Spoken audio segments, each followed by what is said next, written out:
নমস্কার শ্রোতা বন্ধুরা, গল্পের আসর চ্যানেলে আপনাদের সকলকে স্বাগত। আজকে আপনারা শুনতে চলেছেন একটি টান টান রোমহর্ষক ডিটেকটিভ গল্প। আমি শুভ এই গল্পের সূত্রধার। শুরু হচ্ছে লেখিকা পূর্বা তালুকদারের কলমে রক্ত রত্নের রহস্য। শুনতে থাকুন।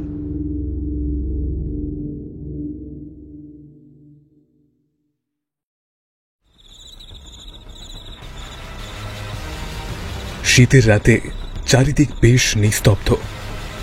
বিছানায় শুয়ে চোখটা লেগে এসেছে বাসুদেব বাবুর। ঠিক এমন সময় একটা আওয়াজে তন্দ্রা কেটে গেল তার। ধড়মড়িয়ে বিছানায় উঠে বসলেন তিনি। ওহ, আবার সেই আওয়াজ! এটা তো প্রথম নয়, পরপর টানা 4 দিন এই একই আওয়াজ শুনতে পাচ্ছি। আজ আর দেরি করলেন না। আওয়াজটা হওয়ার সাথে সাথেই তার উৎস লক্ষ্য করে ছুটলেন। দোতলার ঘরটার কাছে এসে দরজাটা খুলে ঘরে ঢুকতে যাবেন, ঠিক এমন সময় থেমে গেল আওয়াজটা। ঘরের ভেতরটা তখন পুরোটাই ফাঁকা, কেউ কোথাও নেই। ভেতরে ঢুকে একবার চারিদিক চোখ বুলিয়ে নিয়ে বেরিয়ে আসতে যাবেন, এমন সময় যেন তার মনে হলো ঘরের পশ্চিম কোণা থেকে যেন একটা ছায়া মূর্তি সরে গেল দূরে। কে কে ওখানে বলে সেদিকে ছুটে যেতেই মাথার পিছনে একটা ভারী কিছুর আঘাতে জ্ঞান হারালেন বাসুদেব সেন।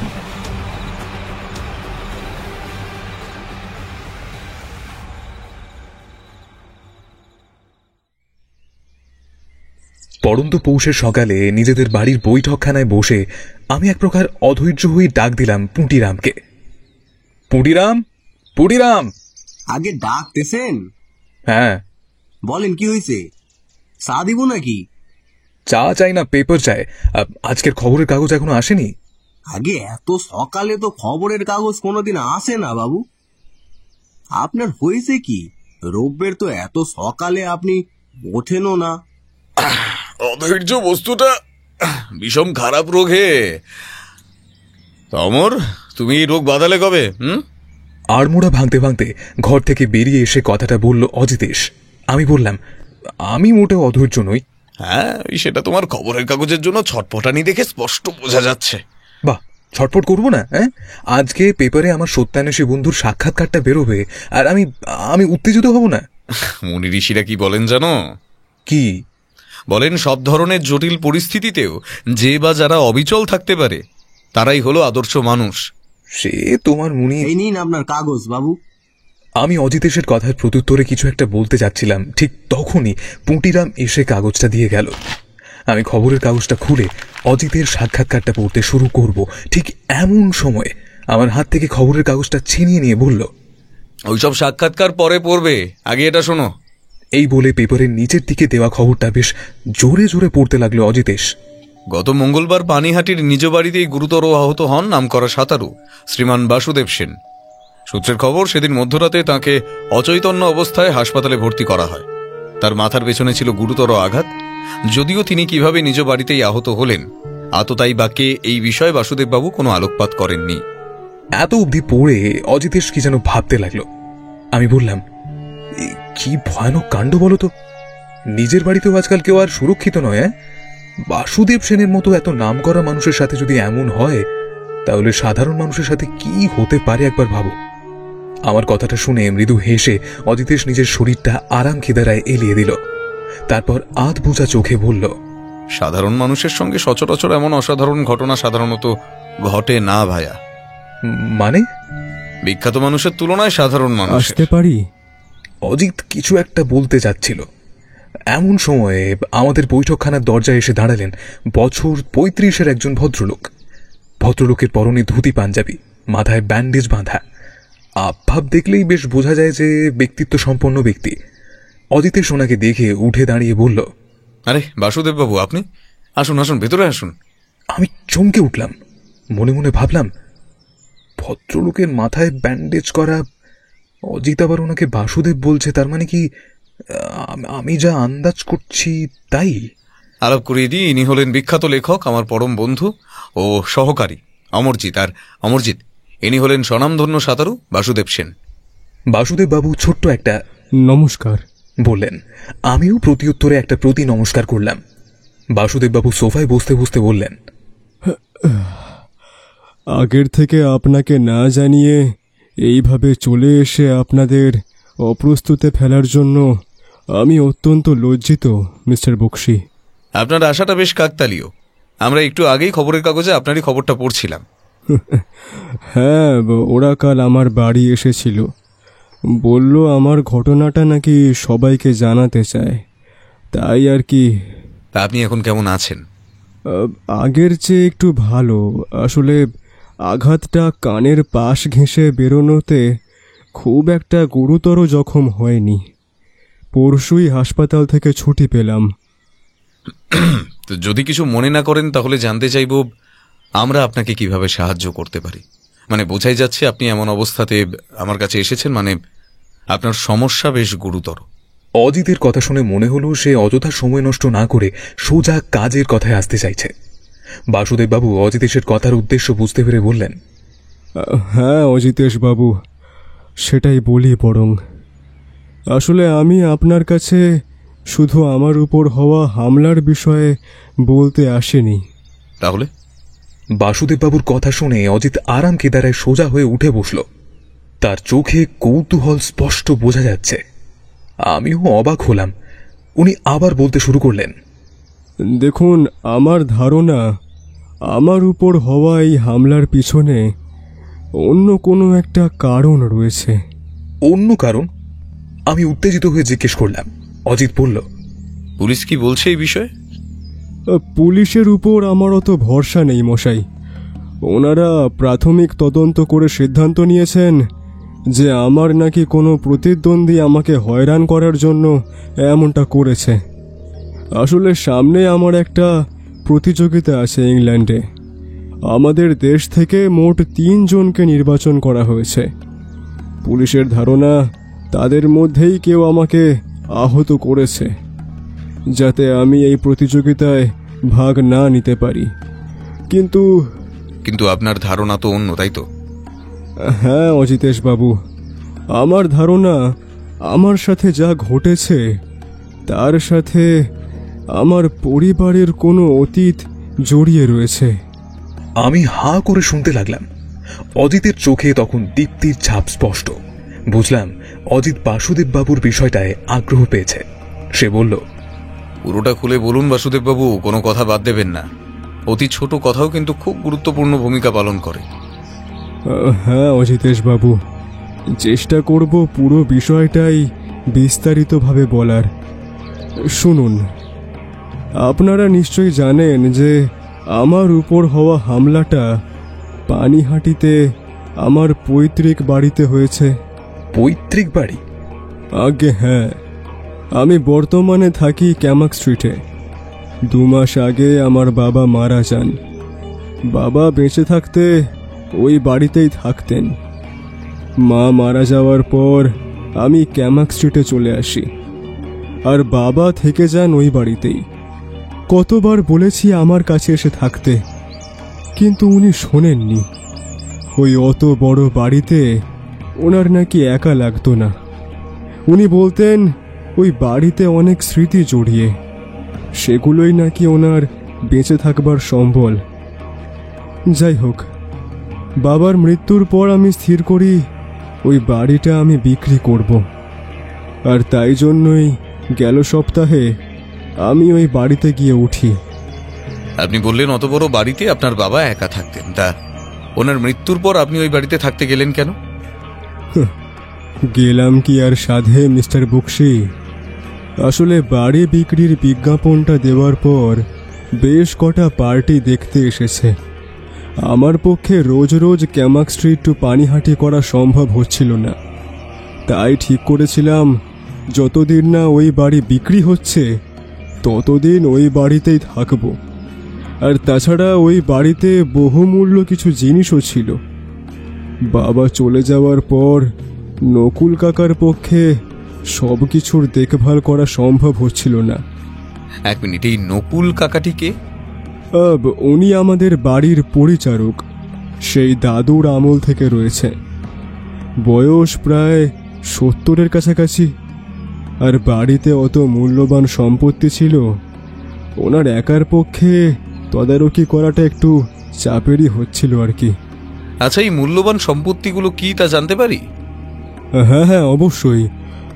আমার বাবা ছিলেন একজন প্রখ্যাত শিল্পী, যিনি নিজে হাতে পাথর কেটে মূর্তি তৈরি করতেন। কাঠের উপর বিভিন্ন নকশা তুলে দামি সব আর্টিফ্যাক্টস বানাতেন। বাবার আঁকা ছবি লাখে বিক্রি হতো মশাই। আগে বাবা সব কাজ নিজের স্টুডিও থেকেই করতেন, কিন্তু মা মারা যাওয়ার পর বাবা স্টুডিও বন্ধ করে দিয়ে সব কাজ ওই বাড়ি থেকেই করা শুরু করেন। এখনও আমাদের বাড়িতে বহুমূল্য সব পাথরের কাজ করা মূর্তি, বিভিন্ন দামি দামি সব আর্টিফ্যাক্টস রয়ে গিয়েছে। আচ্ছা, আপনি বললেন আপনার বাবা 2 মাস আগে মারা গেছেন এবং আপনাদের বৃদ্ধ পরিচারকের পক্ষে এত কিছু দেখরেখ করা সম্ভব ছিল না। তাহলে আপনি 2 মাস আগেই কেন বাড়ি বিক্রির কথা ভাবলেন না? আসলে আমি জানতে চাইছি, মাঝের 2 মাস অত মূল্যবান বস্তু কার তত্ত্বাবধানে ছিল? নকুলবাবুর? অজিতের কথা শুনে আমার মনে হলো বাসুদেব বাবুকে খোঁচা মারল। বাসুদেব বাবু আবার বলতে লাগলেন, না না, নকুল কাকার পক্ষে তা সম্ভব ছিল না। বাবার চলে যাওয়ার পর বাবার যে অ্যাসিস্ট্যান্ট ছিল, ওই সুধীর, ও আমাদের বাড়িতেই থাকতো।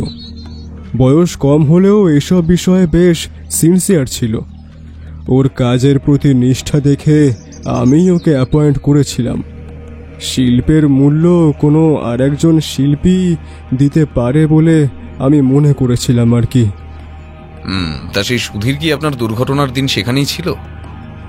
সেটা হলে তো হয়েই যেত মিস্টার বক্সি। মানে? অবাক হয়ে প্রশ্নটা আমি করি। মানে সুধীর কাজ ছেড়ে দিয়ে চলে গিয়েছে। কাজ ছেড়ে দিয়েছে কেন? সেটাই তো রহস্য মিস্টার বক্সি। আসলে ওকে অ্যাপয়েন্ট করার পর একটা কম্পিটিশনের জন্য আমাকে বিশাখাপত্তনম যেতে হয়। বাড়ি ফিরে আমার ঠিকানায় ওর একটা চিঠি পাই আমি।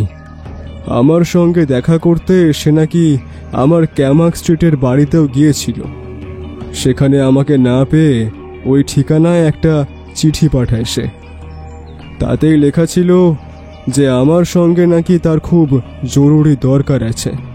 ওই বাড়িতে নাকি অনেক অদ্ভুত কী সব ঘটনা ঘটছিল।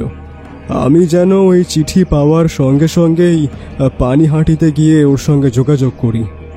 এইসবই লেখা ছিল সেখানে। তারপর আমিও চিঠিটা পেয়েই পানিহাটি যাই, কিন্তু গিয়ে দেখি সুধীর কাজ ছেড়ে চলে গিয়েছে। নকুল কাকাকে জিজ্ঞেস করতে সে জানায় যে কাজ ছেড়ে চলে যাওয়ার আগে সুধীরের হাবভাব নাকি কেমন সন্দেহজনক হয়ে উঠেছিল। ও নাকি বাড়িতে কি সব খুঁজত। বাবা বেঁচে থাকাকালীন দোতলায় বাবার কাজের ঘরে ঢোকার পারমিশন আমাদের কারোরই ছিল না, একমাত্র ওই সুধীর ছাড়া। নকুল কাকার কথা মতো রাত বিরেতে ও নাকি সুধীরকে ওই দোতলার ঘরে ঘোরাফেরা করতে দেখেছে কয়েকবার। আপনি ফেরার কতদিন আগে সুধীর কাজ ছেড়ে চলে যায়? তাও 3 হবে। আচ্ছা, আপনার কি মনে হয় সুধীর দোতলায় কি খুঁজতো? তা তো জানি না মিস্টার বক্সি, তবে বাবার কাজের জিনিসগুলো অনেক মূল্যবান ছিল। দারিদ্রতা সৎ মানুষকেও অনেক সময় অসৎ হতে বাধ্য করে, বোঝেনি তো। আর সুধীরদের অবস্থা খুবই খারাপ ছিল এমনিতেও। আচ্ছা, আপনার কি ধারণা সুধীর আপনার বাবার কোনো মূল্যবান শিল্পকলা চুরি করে পালিয়েছে? বাসুদেব বাবু কিছুক্ষণ মাথা নিচু করে বসে থাকলেন, তারপর আমতা আমতা করে বললেন, দেখুন, সত্যি বলতে প্রথমটায় আমি মানতে চাইনি যে সুধীর এইসব করেছে, কিন্তু সেদিন রাতের ঘটনাটা আর সুধীরের অমনভাবে কাউকে কিছু না বলে চলে যাওয়াটা আমার মনের সন্দেহকে কিছুটা বিশ্বাসেই পরিবর্তন করেছে আর কি।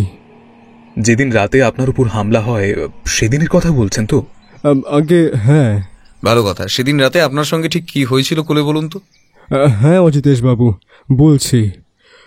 পানিহাটিতে গিয়ে আমি যখন জানতে পারলাম যে সুধীর কাউকে কিছু না বলেই চলে গিয়েছে, আমি তখনই সিদ্ধান্ত নিলাম যে এই বাড়ির ঝামেলা আমি আর রাখবো না, এটাকে বিক্রি করব। তো সেই মতো বিভিন্ন পার্টির সঙ্গে কথা বলতে শুরু করলাম। দু একজন আসতেও শুরু করলো। আমি ওই বাড়িতেই থাকা শুরু করলাম। ওই যেদিন থেকে ওই বাড়িতে উঠেছি সেই দিন রাত থেকে বাড়িতে কিছু একটা অদ্ভুত ঘটনা ঘটছিল। মানে প্রত্যেক দিন রাত্রিবেলায় দোতলার ঘর থেকে আমি একটা অদ্ভুত কেমন শব্দ শুনতে পেতাম। শব্দ? কিরকম শব্দ? হ্যাঁ অজিতেশ বাবু, একটা ওই খটখট শব্দ শুনতে পেতাম, যেন মনে হতো কেউ হেঁটে চলে বেড়াচ্ছে। আমি মোট 4 দিন ওই বাড়িতে ছিলাম, আর 4 দিনই একই রকম ঘটনা ঘটছিল। প্রত্যেক দিন ঠিক ওই মাঝরাতে একটা ওই খটখট আওয়াজ আসছিল। আমি বিছানার থেকে উঠে যেই দোতলার ঘরের দিকে যেতাম অমনি আওয়াজটা থেমে যেত। শেষ দিনও তাই হলো। বিছানায় শুয়ে সবে তন্দ্রায় এসেছে, ঠিক এমন সময় আবার সেই আওয়াজটা পাই। তাড়াতাড়ি করে দোতলায় যেতেই ওই আওয়াজটা দেখলাম থেমে গেল। কিন্তু অন্যান্য দিনের মতো সেদিন আর আমি ফিরে এলাম না, বরং বাবার কাজের ঘরটা খুলে ঢুকেই গেলাম ভেতরে। আওয়াজটা ওই ঘরের ভেতর থেকেই আসতো। ঢোকার সঙ্গে সঙ্গে ঘরের ভিতরে আমি কাউকেই দেখতে পাই না। ওই ঘরের ভিতরে পশ্চিম দিকে আর একটা দরজা আছে, ওটা দিয়ে বাবার শোয়ার ঘরে যাওয়া যায়। কাউকে দেখতে না পেয়ে আমি ঘর থেকে বেরিয়ে আসতে যাব, ঠিক এমন সময় মনে হলো কেউ যেন ঘরের ভিতর ওই পশ্চিম দিকে অন্ধকারের মধ্যে সরে গেল। আমি কে কে করে ওই দিকে দৌড়ে গিয়েছি, আর ঠিক এমন সময় পেছন থেকে আঘাতটা আমার মাথায় এসে লাগে। আমি নিশ্চিত কেউ শক্ত কিছু দিয়ে আমার মাথায় আঘাতটা করেছিল। এখন মনে হচ্ছে ওটা সুধীরই ছিল। আচ্ছা, আপনার সুধীরকেই কেন সন্দেহ হলো? আরে সন্দেহ হবে না মশাই। প্রথমত ও কাউকে কিছু না জানিয়ে বাড়ি থেকে চলে গেল, আর নকুল কাকাও বলতো যে সুধীর দোতলায় রাতের বেলা ঘোরাফেরা করত। তারপর সেদিন অত রাত্রিবেলা ওই ঘরে আর কে আসবে? কেই বা জানতো যে ওই ঘরে অত সব দামি দামি জিনিসপত্র রয়েছে? এ সুদীপ ছাড়া আর কেউ নয়। হয়তো কোনো মূল্যবান জিনিস ও ওখান থেকে নিয়ে যেতে ভুলে গিয়েছিল, আর সুযোগ সুবিধা বুঝে হয়তো রাত্রিবেলা আসতো সেখানে। হয়তো সেদিন রাতেও এসেছিল। প্রত্যেক দিন ঘরে ঢোকার আগে যেহেতু আওয়াজটা বন্ধ হয়ে যেত, তাই আমি আর ঘরে ঢুকতাম না। সেদিন আমাকে ঘরে ঢুকতে দেখে হয়তো বুঝতে পেরেছিল যে ওর জারি চুরি সবার কাছে ধরা পড়ে যাবে, তাই হয়তো আমার মাথায় আঘাত করে ও পালিয়ে যায়। আচ্ছা, আপনাকে হসপিটালে নিয়ে গেল কে? কে আবার? নকুল কাকা। ও উপর থেকে আমার আওয়াজটা শুনে ছুটে গিয়ে দেখে যে আমি নাকি অজ্ঞান হয়ে পড়ে আছি। ওই তারপর আশেপাশের লোকজনকে ডেকে জড়ো করে, তারপর সকলে মিলে আমাকে হাসপাতালে নিয়ে যায়। বুঝলাম। আচ্ছা বাসুদেব বাবু, আপনার কাছে সুধীরের লেখা ওই চিঠিটা এখন আছে? না, এখন তো নেই, তবে আপনি আমার বাড়িতে গেলে পাবেন। কিন্তু তা আপনি এখন আমাদের কাছে কিরকম সাহায্য চাইছেন? দেখুন, আমি জানতে চাই যে সেদিন রাত্রিবেলা ঘরে কে এসেছিল, আর শুধু সেদিনই নয়, তার আগেও 3 দিন যে আমি আওয়াজ পেয়েছিলাম সেই দিনগুলোই বা কে এসেছিল, আর আমার মাথায় আঘাতটা করলো কে? তার কি উদ্দেশ্য ছিল? সত্যিই কি সেটা সুধীর ছিল? আর ও থাকলেও কি ও কি সেখানে চুরি করতে এসেছিল? দেখুন, আমি চাই এই সব বিষয়গুলো আপনি তদন্ত করে বের করুন মিস্টার বক্সি। আমি আপনার যা প্রাপ্য পারিশ্রমিক আপনাকে তাই দেব। আপনার বাড়ি থেকে কি চুরি গেছে বলে আপনি মনে করেন? মানে আপনার বাবার ঠিক কোন জিনিসটি চুরি গেছে বলে আপনার ধারণা?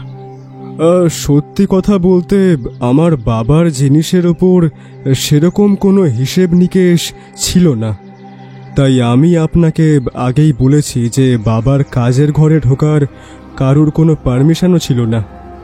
আমি কেবলমাত্র এখানে অনুমানই করছি, আর আমার সঙ্গে হওয়া ঘটনাটার আমি 2-2 4 করছি মাত্র।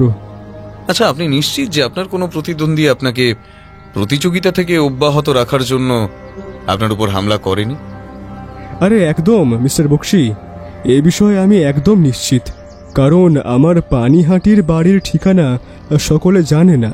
আর তাছাড়া বাড়ির ভিতরে ঢুকে দোতলার ঘরে গিয়ে এমনভাবে লুকিয়ে থেকে আমাকে আঘাত করা বিষয়টা, এটা ঠিক আমি বিশ্বাস করতে পারছি না যে তেমন কেউ করতে পারে বলে। বুঝলাম। ঠিক আছে মিস্টার সেন, আমরা কালকে আপনার পানিহাটির বাড়িতে যাব। আপনি আশা করি এখন ওখানেই আছেন। আগে হ্যাঁ মিস্টার বক্সি, তাছাড়া তো আর কোনো উপায়ও নেই। বাসুদেব বাবুর কথাটা শুনে অজিত বেশ কিছুক্ষণ বাসুদেব বাবুর মুখের দিকে তাকিয়ে থাকলো, তারপর প্রশ্ন করল, আচ্ছা, আপনার বাবার কি কি জিনিসপত্র রয়েছে তার কোনো লিস্ট নেই? সম্ভবত বাবার ড্রয়ারে আছে, দেখতে হবে। ঠিক আছে, আপনি বরং সেই লিস্টটা খুঁজে রাখবেন। আমরা কাল আসছি, কেমন? নমস্কার। বেশ বেশ, আজ তাহলে চলি। নমস্কার নমস্কার। এই বলে আমাদের প্রতি নমস্কার করে বাসুদেব বাবু চলে গেলেন। অজিতেশ আবার নিজেকে আরাম কেদারায় এলিয়ে দিয়ে চোখ বন্ধ করে বসে রইল। ওর এই স্বভাবটার সাথে আমি পরিচিত। আমি জানি এখনো গভীর চিন্তামগ্ন। এখন কোনো কিছু জিজ্ঞেস করে ওর কাছ থেকে কোনো উত্তরই পাওয়া যাবে না। কিছুক্ষণ এমনভাবে বসে থেকে উঠে পড়ল অজিত। কোথায় যাচ্ছ? অধৈর্য বড় বিষম রোগ হে বন্ধু, ত্যাগ করো ত্যাগ করো, এই রোগ ত্যাগ করো। আমার কথার প্রত্যুত্তরে শুধুমাত্র এইটুকুনি বলে ও বেরিয়ে গেল। আমি আর কি করি, খবরের কাগজটা নিয়ে সাক্ষাৎকারটা পড়তে লাগলাম। অজিত যখন ফিরল তখন সকাল গড়িয়ে দুপুর হয়ে গিয়েছে। ফেরার সাথে সাথেই বৈঠকখানার আরাম কেদারায় নিজেকে এলিয়ে দিয়ে হাঁক দিল, পুরিরাম, ঝটপট খাবারটা বেড়ে ফেলো, বড্ড খিদে পেয়েছে। তারপর আমার দিকে তাকিয়ে জিজ্ঞেস করল, কি হলো লেখক মশাই, এতক্ষণ ঘরে বসে কি করলে? তার প্রশ্নের সাথে সাথে পুঁটিরাম খাবার ঘর থেকে আমাদেরকে হাঁক দিল। আমরা গিয়ে খেতে শুরু করলাম। খেতে খেতে আমি বললাম, তুমি তখন ওভাবে হন্তদন্ত হয়ে বেরিয়ে কোথায় গিয়েছিলে? প্রথমে থানায় গিয়েছিলাম, সেখানে গিয়ে গোপালবাবুর সঙ্গে বাসুদেব বাবুর বিষয়টা নিয়ে আলোচনা করলাম। বাসুদেব বাবুর বিষয়? হ্যাঁ, উনি বলছিলেন যে পুলিশ বলেছে তাদের প্রাথমিক ধারণা ওনার কোনো প্রতিদ্বন্দ্বী এমনটা করেছেন। সে বিষয়ে জানতে গেছিলাম। তা পুলিশ কি বলল? পুলিশের ওই একই কথা, বলল ওদের এখনো ধারণা ওনার কোনো প্রতিদ্বন্দ্বী করেছেন। তো তুমি ওনাদের বাসুদেব বাবুর সন্দেহের কথাটা জানাওনি কেন? জানাইনি তার কারণ বাসুদেব বাবু। মানেটা খুবই স্পষ্ট অমর। বাসুদেব বাবু প্রথমেই সে বলেছিলেন যে ওনার পুলিশের উপর ভরসা নেই, উনি চান আমি এই বিষয়টা তদন্ত করি। আর তার মানে উনি চান না পুলিশ এইসব বিষয়ে জানুক, তাই পুলিশকে কিছু জানাইনি। তবে হ্যাঁ, তদন্ত করতে গিয়ে যদি আমি বুঝি পুলিশকে এখানে জড়ানো জরুরি, তাহলে নিশ্চয়ই জড়াবো। আচ্ছা, পুলিশ স্টেশন থেকে বেরিয়ে তারপর কোথায় গিয়েছিলে? তারপর কলকাতা সুইমিং অ্যাসোসিয়েশনে গেছিলাম, যেখান থেকে বাসুদেব বাবু সহ আরো 2 জন সিলেক্ট হয়েছে সুইমিং কম্পিটিশনের জন্য। তাদের ঠিকানায় গেছিলাম। তাদের ঠিকানা দিয়ে কি হবে? তুমিও কি ভাবছো তাদের মধ্যে থেকে কেউ এই কাজটা করেছে? তুমি এতদিন আমার সঙ্গে থেকেও আমার কাজের পদ্ধতি বুঝলে না অমর। তদন্তের শুরুতেই যে সবাইকে সন্দেহ করতে হবে, সব দিকটা বাজিয়ে দেখতে হবে, সেটা ভুলে গেলে যদি প্রথমেই শিওর হয়ে যায় এনাদের মধ্যে কেউ করেনি, তাহলে আমি একদিক ধরে এগোতে পারবো। বুঝলাম। তা এখন কি করণীয়? দুজনের সঙ্গে দেখা করব, কথা বলবো, বোঝার চেষ্টা করব এই ঘটনাতে আদৌ তাদের হাত আছে কিনা। তারপর কাল সকালে পানিহাটির উদ্দেশ্যে রওনা দেব। তার আগে কয়েকটা জরুরি কাজ আছে। জরুরি কাজ কি? সময় আসলেই জানতে পারবে। এখন চটপট খাওয়া শেষ করো দেখি। অজিতের কথা শুনে বুঝলাম ও এখন কিছুই জানাতে চায় না। করণীয় বলতে যখন বিশেষ কিছুই নেই তখন খাবারে মনোনিবেশ করলাম। বিকেলে যথারীতি অজিতেশ আবার বেরিয়ে গেল। রাতে যখন অজিত ফিরেছে তখন আমি ঘুমিয়ে পড়েছি। পরের দিন সকালবেলায় আমি আর অজিত বেরিয়ে পড়লাম পানিহাটির উদ্দেশ্যে। পানিহাটিতে গঙ্গার পাড়ে বাসুদেববাবুর সেই পৈতৃক বাড়িটা দেখলে মনে হয় সেখানে কোনো বাড়ি নয়, বাড়িটার কঙ্কালটা দাঁড়িয়ে রয়েছে। বাইরে থেকে একদমই অবস্থা খারাপ। চারিদিক থেকে চুনিবালি সুরকি খসে পড়ছে, ইটগুলো বেরিয়ে এসেছে। হঠাৎ দেখলে মনে হবে যেন একটা দৈত্য দাঁত বার করে দাঁড়িয়ে আছে। আবার বাড়ির একদিকে দেওয়াল ভেদ করে বটগাছের শিকড় বেরিয়ে এসেছে। আমরা দরজা ঠেলে ঢুকতেই দেখলাম সামনের বড় উঠোনটায় বাসুদেববাবু দাঁড়িয়ে। আমাদেরকে দেখে বললেন, আপনারা এসে গিয়েছেন? আসুন আসুন, ভিতরে আসুন। বাড়িটা বাইরে থেকে যতটা খারাপ অবস্থা, ভেতরটা ততটা খারাপ নয়। বড় উঠোনটা পেরিয়ে আমরা বাড়ির অন্দর মহলে গিয়ে উঠলাম। বাড়ির ভেতরে ঢুকতেই একটা বড় সিঁড়ি বাড়ির মাঝ বরাবর চলে গিয়েছে দোতলা, আর সিঁড়ির দুপাশে দিয়ে রয়েছে সার বাঁধা ঘর। এখানে আসার আগেই অজিত টেলিফোন করে বাসুদেববাবুকে জানিয়ে দিয়েছিল যে তদন্তের স্বার্থে আমরা এই বাড়িতে 2 দিন থাকব। বাসুদেববাবু আমাদের নিয়ে চলল বাঁ দিকের শেষ ঘরটায়। সেখানে নিয়ে গিয়ে বাসুদেববাবু আমাদেরকে জানালেন যে এই ঘরটি আমাদের থাকার ব্যবস্থা করা হয়েছে। ঘরটা বেশ ছিমছাম। ঘরের মাঝখানে একটা ঘাট পাতা, আর ঠিক ডান দিকে একটা জানালা, সেখান দিয়ে আবার গঙ্গা দেখা যায়। বাঁ দিকে একটা আলমারি রয়েছে, আর খাটের ঠিক পাশে রয়েছে একটা ছোট্ট টেবিল আর একটা চেয়ার। মোটমাট আমাদের দুজনের জন্য ঘরটা যথেষ্ট। পুরো ঘরটা একবার চোখ বুলিয়ে আমরা ঘর থেকে বেরিয়ে ডান পাশের ঘরটায় ঢুকলাম। সেটা হচ্ছে বাসুদেব বাবুর ঘর। সে ঘরে থাকার মধ্যে রয়েছে একটা আলমারি আর একটা খাট। চারিদিকে চোখ বুলিয়ে অজিতেশ প্রশ্ন করল, আচ্ছা, আপনার বাবার ঘরে একবার যাওয়া যায়? হ্যাঁ অবশ্যই, তবে এখন তো অনেক সময় আছে। আপনারা আগে হাত পা ধুয়ে জলখাবারটা খেয়ে নিন। আমি নকুল কাকাকে বলছি, উনি এসে আপনাদের ঘরে জলখাবার দিয়ে যাবে। আমি এই ঘরেই আছি। আপনাদের খাওয়া হয়ে গেলে আমাকে ডাক দেবেন, আমি তারপর আপনাদেরকে নিয়ে বাবার ঘরে নিয়ে যাবক্ষণ। কেমন? এই বলে উনি ঘর থেকে বেরিয়ে গেলেন জল খাবারের ব্যবস্থা করার জন্য। আমরা আর কি করি, নিজেদের ঘরে ফিরে এলাম। বিছানায় বসে অজিত বলল, বাড়িটা পুরনো হলেও বেশ ভিন্ন ধাঁচে বানানো, কিন্তু কি বলো? তা যা বলেছ ভাইয়া। আচ্ছা অজিত, তোমার কি মনে হয় এই বাড়িটা কতদিন আগে তৈরি? বাড়িটার অবস্থা দেখে মনে হচ্ছে কম করে 150 বছর আগে তৈরি তো হবে। অথচ বাড়ির ভেতরের কারুকার্যগুলো একবার দেখো, আর এই ঘরের আসবাবপত্র দেখলেই মনে হচ্ছে না যে বাসুদেববাবুর পূর্বপুরুষেরা বেশ বিত্তবান ছিলেন। ঠিক বলেছ, সেটাই হচ্ছে কথা। বিত্তবান বাসুদেববাবুকে জিজ্ঞেস করতে হবে ওনার পূর্বপুরুষের সোর্স অফ ইনকাম কি ছিল। আমরা এইসব আলোচনা করতে ব্যস্ত এমন সময় একটা ট্রেতে 2 প্লেট জল খাবার নিয়ে ঘরে ঢুকলেন বছর 70-এর এক বৃদ্ধ। তার পেছনে বাসুদেববাবু আমাদের সাথে পরিচয় করিয়ে দিয়ে বললেন, ইনি হলেন নকুল কাকা, সেই দাদুর আমল থেকে আমাদের বাড়িতে আছে। আর কাকা, এনারা হলেন আমাদের অতিথি। 2 দিন এখানেই থাকবে। এই কটা দিন একটু ওদের খেয়াল রেখো, দেখো যেন যত্নে কোনো ত্রুটি না হয়।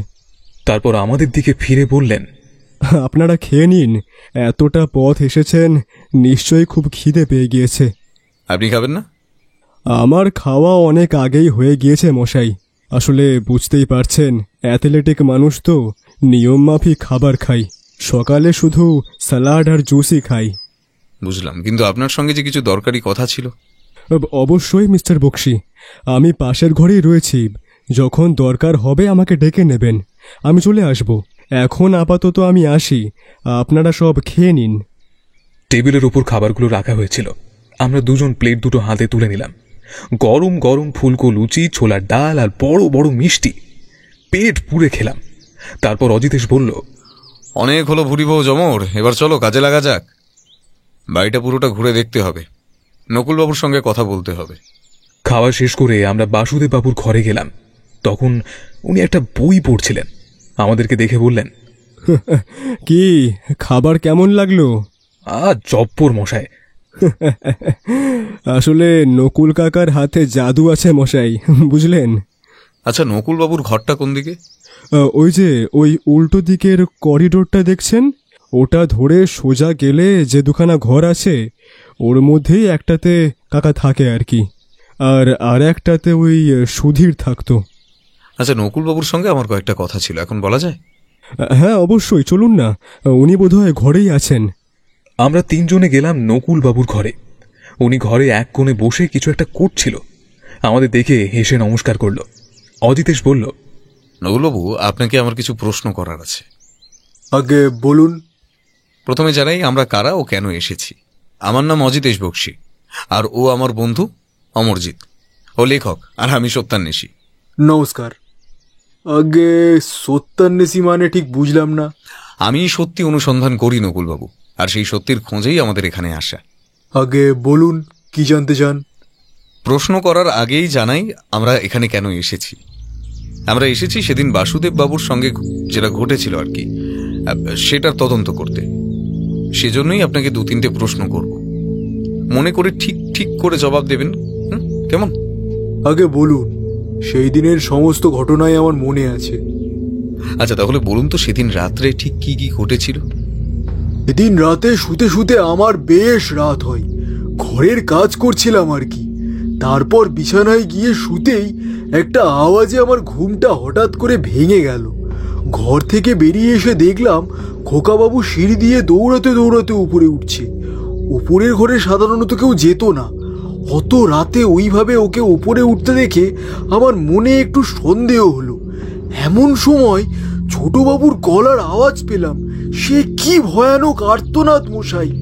আমি ছুটে গিয়ে দেখি খোকাবাবু ছোট দাদাবাবুর কাজের ঘরের ভেতর অজ্ঞান হয়ে পড়ে আছে। মাথার পেছন দিয়ে গল গল করে রক্ত বেরোচ্ছে। আমি কি করব বুঝতে না পেয়ে সঙ্গে সঙ্গে নিচে এসে আশপাশের লোকজনকে ডেকে নিয়ে আসি। তারাই খোকাবাবুকে হসপিটালে নিয়ে যায়। আপনি উপরে ওঠার সময় কাউকে দেখেছিলেন ঘর থেকে পালিয়ে যেতে বা সিঁড়ি দিয়ে নামতে?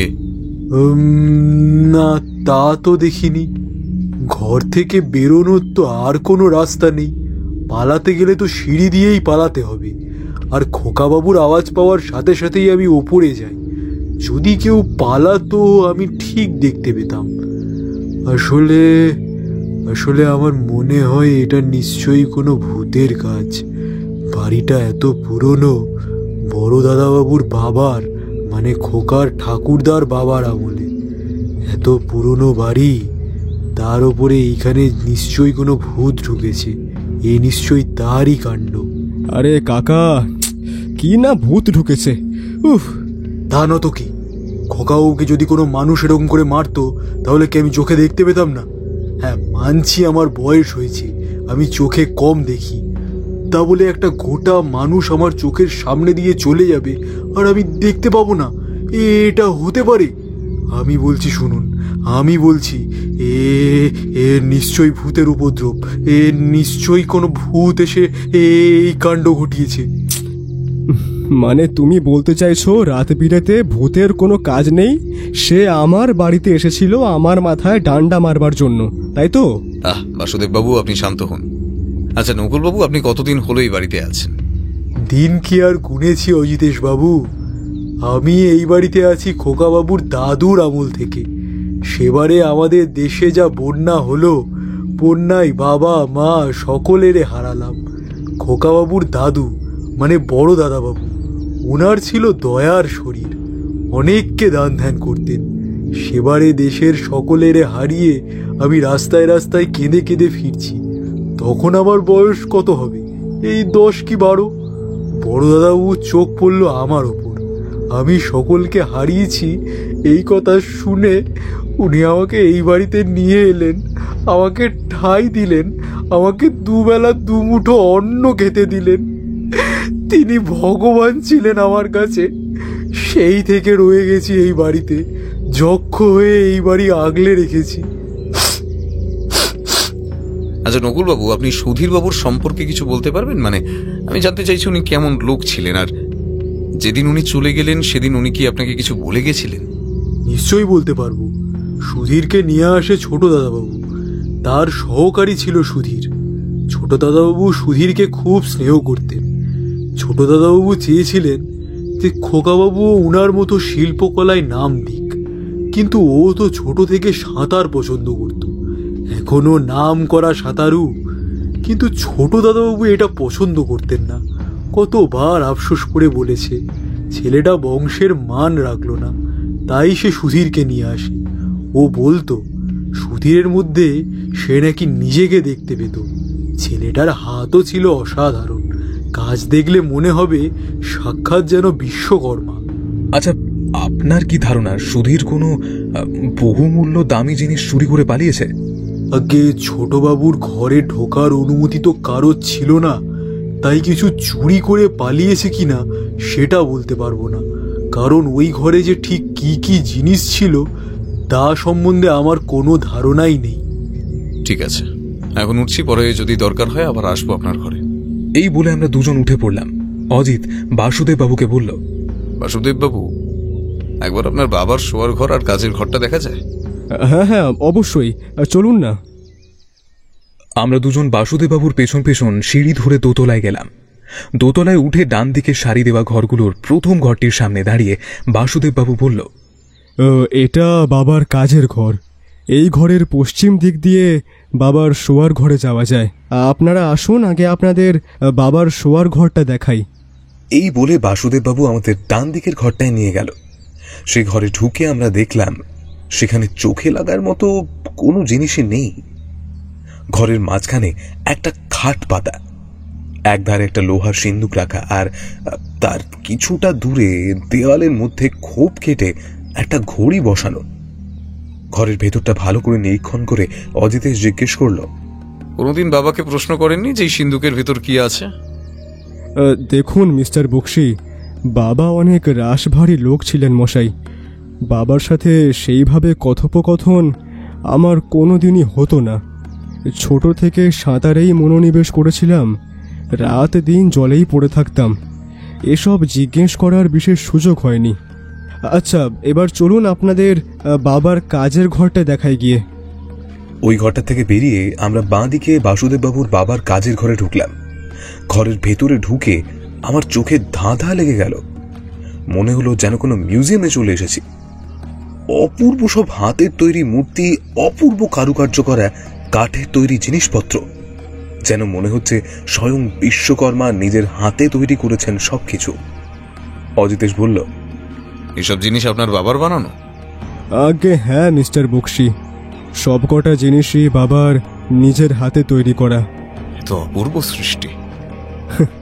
শুধু তাই নয় মিস্টার বক্সি, আমার বাবার জিনিস বিভিন্ন অকশনে অনেক দামে দামে সব বিক্রি হতো। আচ্ছা, আপনার বাবার নামটা জানতে পারি? হ্যাঁ, নিশ্চয়ই। আমার বাবার নাম দিব্যেন্দু সেন। আর্টিস্ট দিব্যেন্দু সেন আপনার বাবা? আগে হ্যাঁ অমরজিৎ বাবু। এই কথাটা তো আপনি আগে জানাননি। দেখুন, বাবা চিরকাল বলতেন যে নিজের নাম নিজে তৈরি করো, কেউ যেন তোমাকে তোমার পরিবারের পরিচয় না চেনে। আমিও চিরকাল সেটাই চেষ্টা করে এসেছি। বাবার বা পরিবারের কারুর নামের আশ্রয়ে আমি কোনোদিনও কিছু করিনি মিস্টার বক্সি।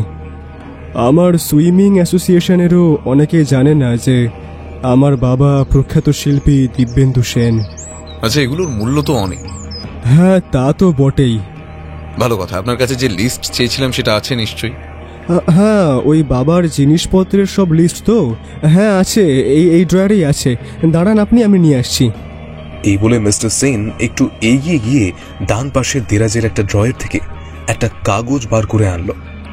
অজিত সেটা হাতে নিয়ে বলল, ঠিক আছে, এবার নিচে যাওয়া যাক, চলুন। আর ভালো কথা, সুধীরবাবুর চিঠিটা সেটা এনেছেন নিশ্চয়ই? হ্যাঁ হ্যাঁ, ওটাও নিয়ে এসেছি। ঠিক আছে, চলুন যাওয়া যাক। এই বলে আমরা ঘর থেকে বেরোতে যাব, ঠিক এমন সময় অজিতেশ থমকে দাঁড়ালো।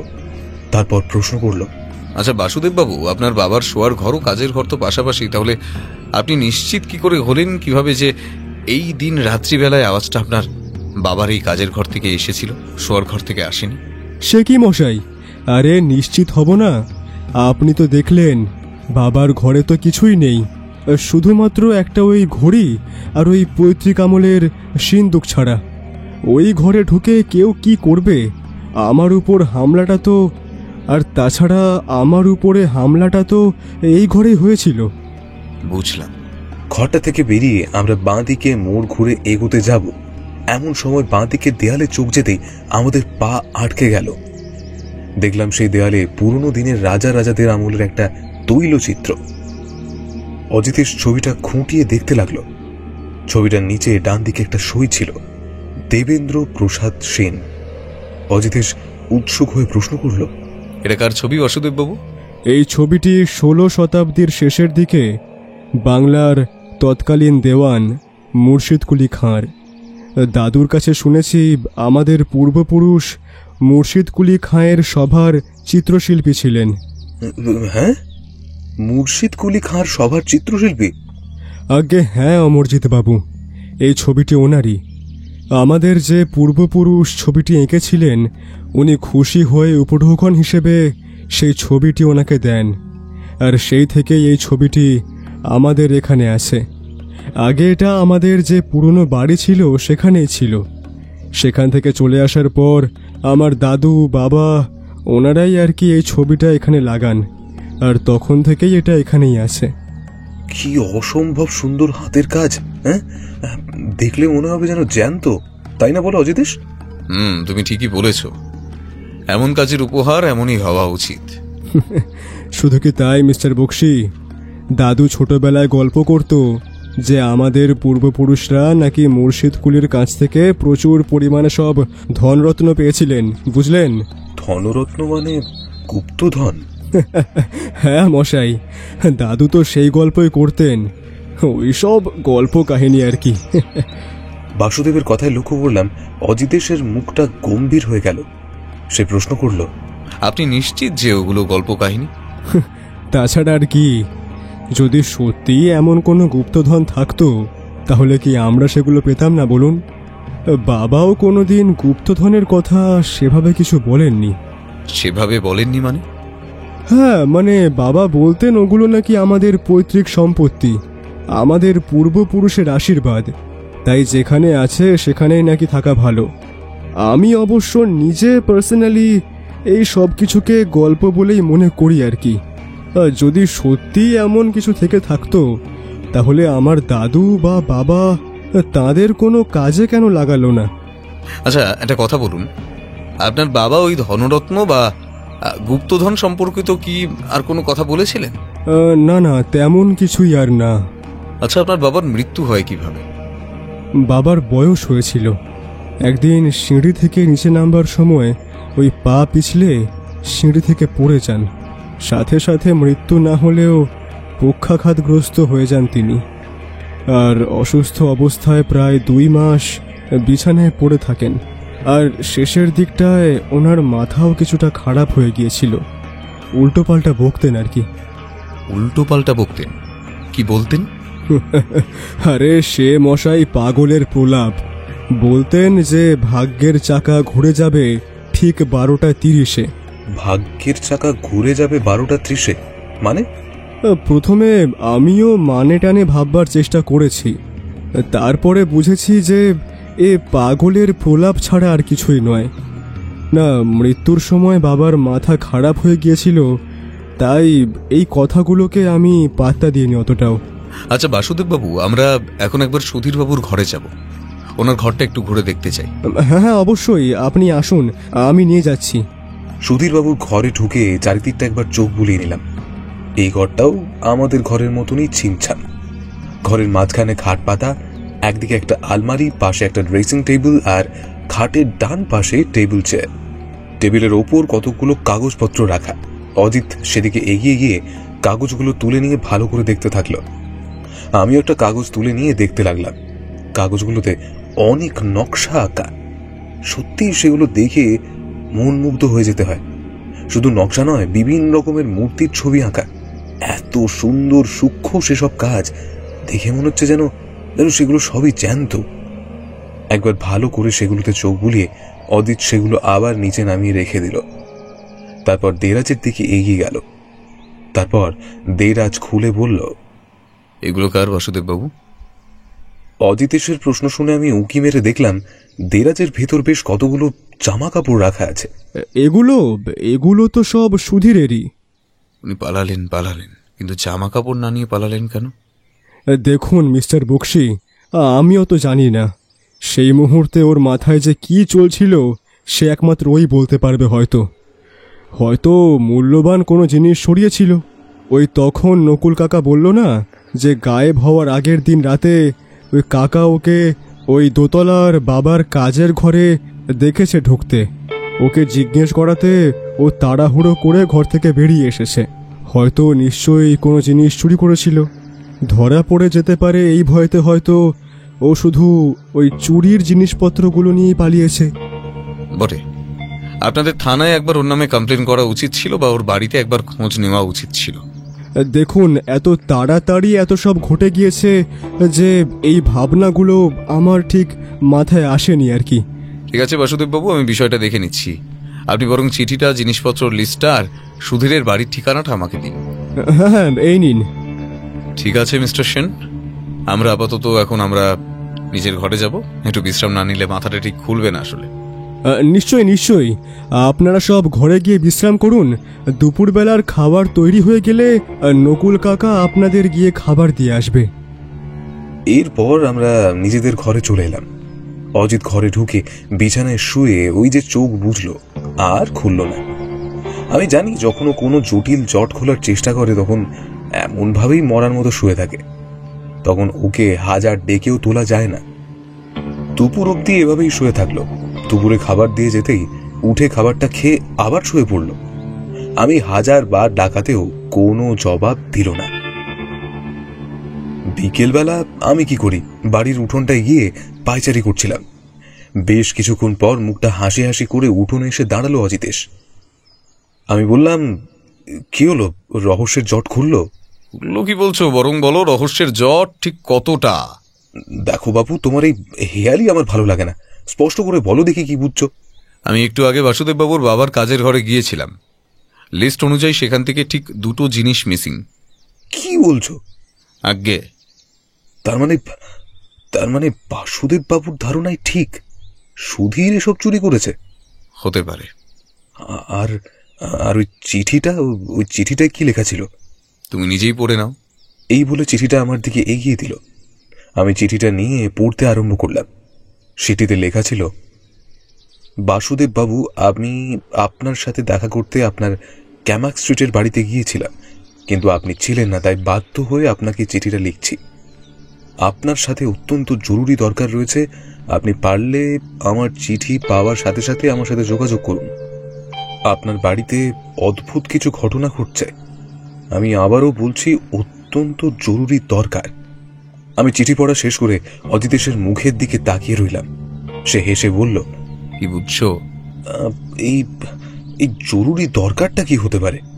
সেটা তো সুধীরবাবুই বলতে পারবেন। কিন্তু তুমি ওকে কোথায় পাবে? সেটাই তো এখন প্রশ্ন। মানে কিছুই না, তুমি এটা বলো, চিঠিটা পড়ে তুমি কি বুঝলে? বুঝলাম কথাগুলো বেশ অসংলগ্ন, যেন খুব তাড়াহুড়ো করে লেখা হয়েছে। Very good. আর আর তেমন তো কিছু বোঝা যায় না। আর হ্যাঁ, হাতের লেখাটা দেখে মনে হচ্ছে আরশোলার পায়ে কালি লাগিয়ে কেউ ছেড়ে দিয়েছে। না মানে, যার হাতের কাজ এত সুন্দর তার হাতের লেখা এত জঘন্য কেন? এক্স্যাক্টলি কেন? এই কেনটার উত্তর পেলেই অনেকগুলোর উত্তর পাওয়া যাবে বলে আমার বিশ্বাস। তারপর কিছুক্ষণ ভেবে নিয়ে বলল, আচ্ছা অমর, একটা কথার উত্তর দাও তো। ভাগ্যের চাকা 12:30টায় কেন ঘুরবে? অন্য কোনো টাইমে যেন ঘুরবে না। আর কোন দিনের 12:30? আমি একটা কথার মাঝখানে এমন অদ্ভুত একটা প্রশ্ন শুনে প্রথমে একটু ভ্যাবাচাকা খেয়ে গেলাম। তারপর নিজেকে সামলে নিয়ে বললাম, সেটা তো জানি না। 12:30 কেন? এটা নিয়ে প্রশ্ন জাগেনি তোমার মনে? না, বাসুদেব বাবু তো বললেন যে ওনার বাবার মৃত্যুকালীন সময়ে মাথার গন্ডগোল হয়েছিল, তাই হয়তো ভুল কিছু বলেছেন, হয়তো অন্য কিছু বলতে চাইছিলেন। মৃত্যুর সময় মানুষ যখন কিছু বলতে চায়, বিশেষত যখন একই কথা বারবার বলে, তখন তার মানসিক অবস্থা সব থেকে বেশি সতেজ থাকে বলে আমার মনে হয়। যাই হোক, চলো। কোথায়? বাসুদেব বাবুকে ডাকা যাক, একবার দোতলায় যেতে হবে। এখন?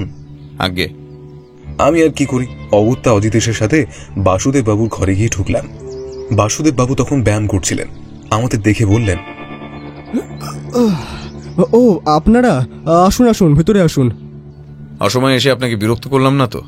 আরে না না, কি যে বলেন, আসলে এই সময় আমি একটু ব্যায়াম করি আর কি, বোঝেনি তো, আমাদের শরীরটাই তো আমাদের সম্পদ নাকি। হ্যাঁ, তা বুঝি বই কি। আচ্ছা, আপনার যদি ব্যায়াম হয়ে গিয়ে থাকে তাহলে একবার তোলার ঘরে, আপনার বাবার কাজের ঘরে একবার যেতে পারবেন? এখন? আগে আসলে আপনার বাবার জিনিসপত্রের লিস্টটা দেখছিলাম সকালে। ওই ঘরে যা জিনিস দেখলাম সেই তুলনায় লিস্টে 2টো জিনিসের নাম বেশি উল্লেখ করা আছে। মানে লিস্টে থাকা 2টো জিনিস আমি সম্ভবত সকালে ওই ঘরে দেখিনি। আমার অনুমানটা ভুল না ঠিক সেটাই একবার নিশ্চিত করতে চাইছি, তাই বললাম আর কি। 2টো জিনিস মিসিং বলছেন কি মশাই? হ্যাঁ, তবে নিশ্চিত নই, তাই একবার ভালো করে দেখে নিতে চাইছিলাম আর কি। হ্যাঁ হ্যাঁ, আসুন আসুন। বাসুদেববাবু আমাদেরকে নিয়ে চলল তার বাবার কাজের ঘরে। ঘরে ঢুকে লিস্ট দেখে প্রত্যেকটা জিনিস মিলিয়ে দেখা গেল সত্যি লিস্টে উল্লেখ করা দুটো জিনিস ঘরে নেই। একটা সেগুন কাঠের তৈরি একটি ফুলদানি আর একটা মার্বেল পাথরের তৈরি অত্যন্ত দামি মূর্তি। বাসুদেববাবু আফসোস করে বললেন, ইস, কি কুক্ষণে যে সুধীরকে আমি এসব রক্ষণাবেক্ষণ করবার দায়িত্ব দিয়েছিলাম কে জানে, শেষে কিনা এইভাবে বিশ্বাসঘাতকতা করলো। ছি ছি ছি ছি, বাবা ওকে এত স্নেহ করত, সেই স্নেহের আর আমাদের বিশ্বাসের মূল্য ও এইভাবে দিল। মিস্টার বক্সি, এখন কি করণীয়? আর কি করণীয়? চোরকে খুঁজে বার করতে হবে। চোর মানে সুধীরকে এখন কোথায় পাওয়া যাবে? খুঁজতে হবে, সেটাই তো আমার কাজ। আচ্ছা, ভালো কথা, আপনি বলছিলেন আপনার বাবা আপনার সামনে ওনার সিন্দুক কোনোদিনও খোলেননি, তা আপনার জানতে ইচ্ছে করেনি সিন্দুকের ভেতর কি আছে? তা করেছে বই কি, কিন্তু আমি তো বেশিরভাগ সময় দেশে বিদেশে ঘুরে বেড়াতাম, তাই সেভাবে সুযোগ হয়নি কখনো। শেষকালে বাবার অবস্থা যা হয় তাতে বাবাকে জিজ্ঞেস করে ওঠাও হয়নি যে ওই সিন্দুকের মধ্যে কি রয়েছে। আপনার সিন্দুকটা দেখে যা বুঝলাম সেটাতে তো কম্বিনেশন লক আছে। হ্যাঁ, একেবারে ওই বিদেশিদের হাতে তৈরি করা সিন্দুক। এটা আমার দাদু নিজে ওই বিদেশি কারিগরদের দিয়ে বানিয়েছিলেন, তাই তো শুনেছিলাম। আরেকবার সেটা দেখা যায়? হ্যাঁ হ্যাঁ, অবশ্যই, আসুন না। এই বলে বাসুদেববাবু আমাদের পাশের ঘরে নিয়ে গেল। অজিতেশ বলল, আমার ধারণা মৃত্যুকালীন সময় আপনার বাবার মাথা একদম ঠিক ছিল বাসুদেববাবু। বলেন কি? আরে বাবা তখন শুধুই ভুলভাল বকছিল, আর আপনি বলছেন ওনার মাথা ঠিক ছিল? আপনি অ্যাথলেটিক মানুষ, চিরকাল খেলাধুলো নিয়ে থেকেছেন, তাই হেয়ালির মানে হয়তো আপনি ধরতে পারেননি। আমার অনুমান যদি ভুল না হয় তাহলে এটি একটি হেয়ালি ছিল বাসুদেববাবু। 12:30 ভাগ্যের চাকা ঘুরবে মানে 12:30 সঙ্গে ভাগ্যের কোনো সম্পর্ক আছে। ভাগ্যের চাকা কখন ঘোরে বলুন তো? যখন আমাদের আশা আকাঙ্ক্ষা পূর্ণ হয়। একদম ঠিক অমর। আর কিসে কিসে আমাদের আশা আকাঙ্ক্ষা পূর্ণ হয়?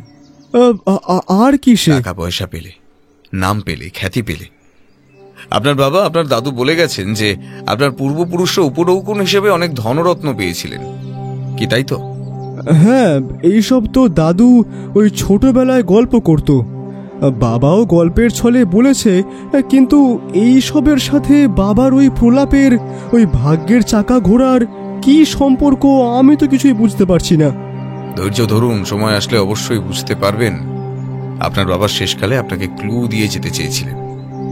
আপনার পূর্বপুরুষের সম্পত্তি কোথায় আছে সেটা জানিয়ে যেতে চেয়েছিলেন। 12:30 ভাগ্যের চাকা ঘুরে যাবে এটা বলে। আচ্ছা, একটু ভেবে বলুন তো, আপনার বাবা কি কোনোদিনও এটা বলেছেন 12:30 ভাগ্যের চাকা ঘুরবে? না, বাবা শুধু বলেছিল 12:30 ভাগ্যের চাকা ঘুরে যাবে। ঠিক তাই। এবার আসুন আমার সঙ্গে। এই বলে অজিতেশ এগিয়ে গেল সিন্দুকের দিকে। আমি আর বাসুদেববাবু এগিয়ে গেলাম সেদিকে। অজিতেশ সিন্দুকের কাছে গিয়ে দাঁড়ালো, তারপর বিড়বিড় করে বলল 12:30। এই বলে সিন্দুকের ওপরের কম্বিনেশন লকের নব দুটোকে ঘোরাতে লাগলো। 1 2 3 0 4টে সংখ্যার কম্বিনেশনে দুটো নবকে সেট করতেই সিন্দুকের ভিতরে একটা ঘটাং করে শব্দ হলো, আর আর সাথে সাথে হালকা খুলে গেল সিন্দুকের দরজা। হতভম্ব কণ্ঠে বাসুদেববাবু বললেন, হ্যাঁ, এটা কি হলো? 12:30 মানে আসলে এইটা? আগে হ্যাঁ বাসুদেববাবু, হেসে বলল অজিতেশ। তারপর দরজাটা সম্পূর্ণ খুলে কিছুক্ষণ স্থির হয়ে দাঁড়িয়ে থাকলো। আমি উঁকি মেরে দেখলাম সিন্দুকের ভেতর তো খালি, শুধু একটা কাগজ পড়ে আছে। আর কাগজটা বার করে নিয়ে একবার চোখ বুলিয়ে নিল সে। তারপর গটগট করে হেঁটে ঘর থেকে বেরিয়ে নিচে আমাদের ঘরে চলে এলো। আমি আর বাসুদেববাবু ঘরে ফিরে দেখি অজিতেশের মুখ গম্ভীর, মুখের পেশিগুলো ফুলে উঠেছে। আমি অজিতের এমন রূপের সাথে পরিচিত। যখন কোনো বিষয় নিয়ে ও খুব বেশি চিন্তায় থাকে তখন ওকে ঠিক এমনই দেখায়। আমি বাসুদেববাবুকে বললাম, বাসুদেববাবু, মাথাটা বড় ধরেছে, আপনি নকুলবাবুকে একটু বলুন না চা করতে। বাসুদেববাবু হতভম্বের মতো ঘর থেকে বেরিয়ে গেল। আমি জানি এই মুহূর্তে যদি বাসুদেববাবু অজিতেশকে কোনো প্রশ্ন করে বসে তাহলে অগ্নিকাণ্ড হবে, বাসুদেববাবু চলে গেলে আমি ঘরের দরজা বন্ধ করে দিই। অজিত কিছুক্ষণ জানলা দিয়ে এক দৃষ্টে গঙ্গার দিকে তাকিয়ে থাকে। আমি পাশে গিয়ে দাঁড়াতে সিন্দুকের ভেতর থেকে আনা কাগজটা আমার হাতে দেয়।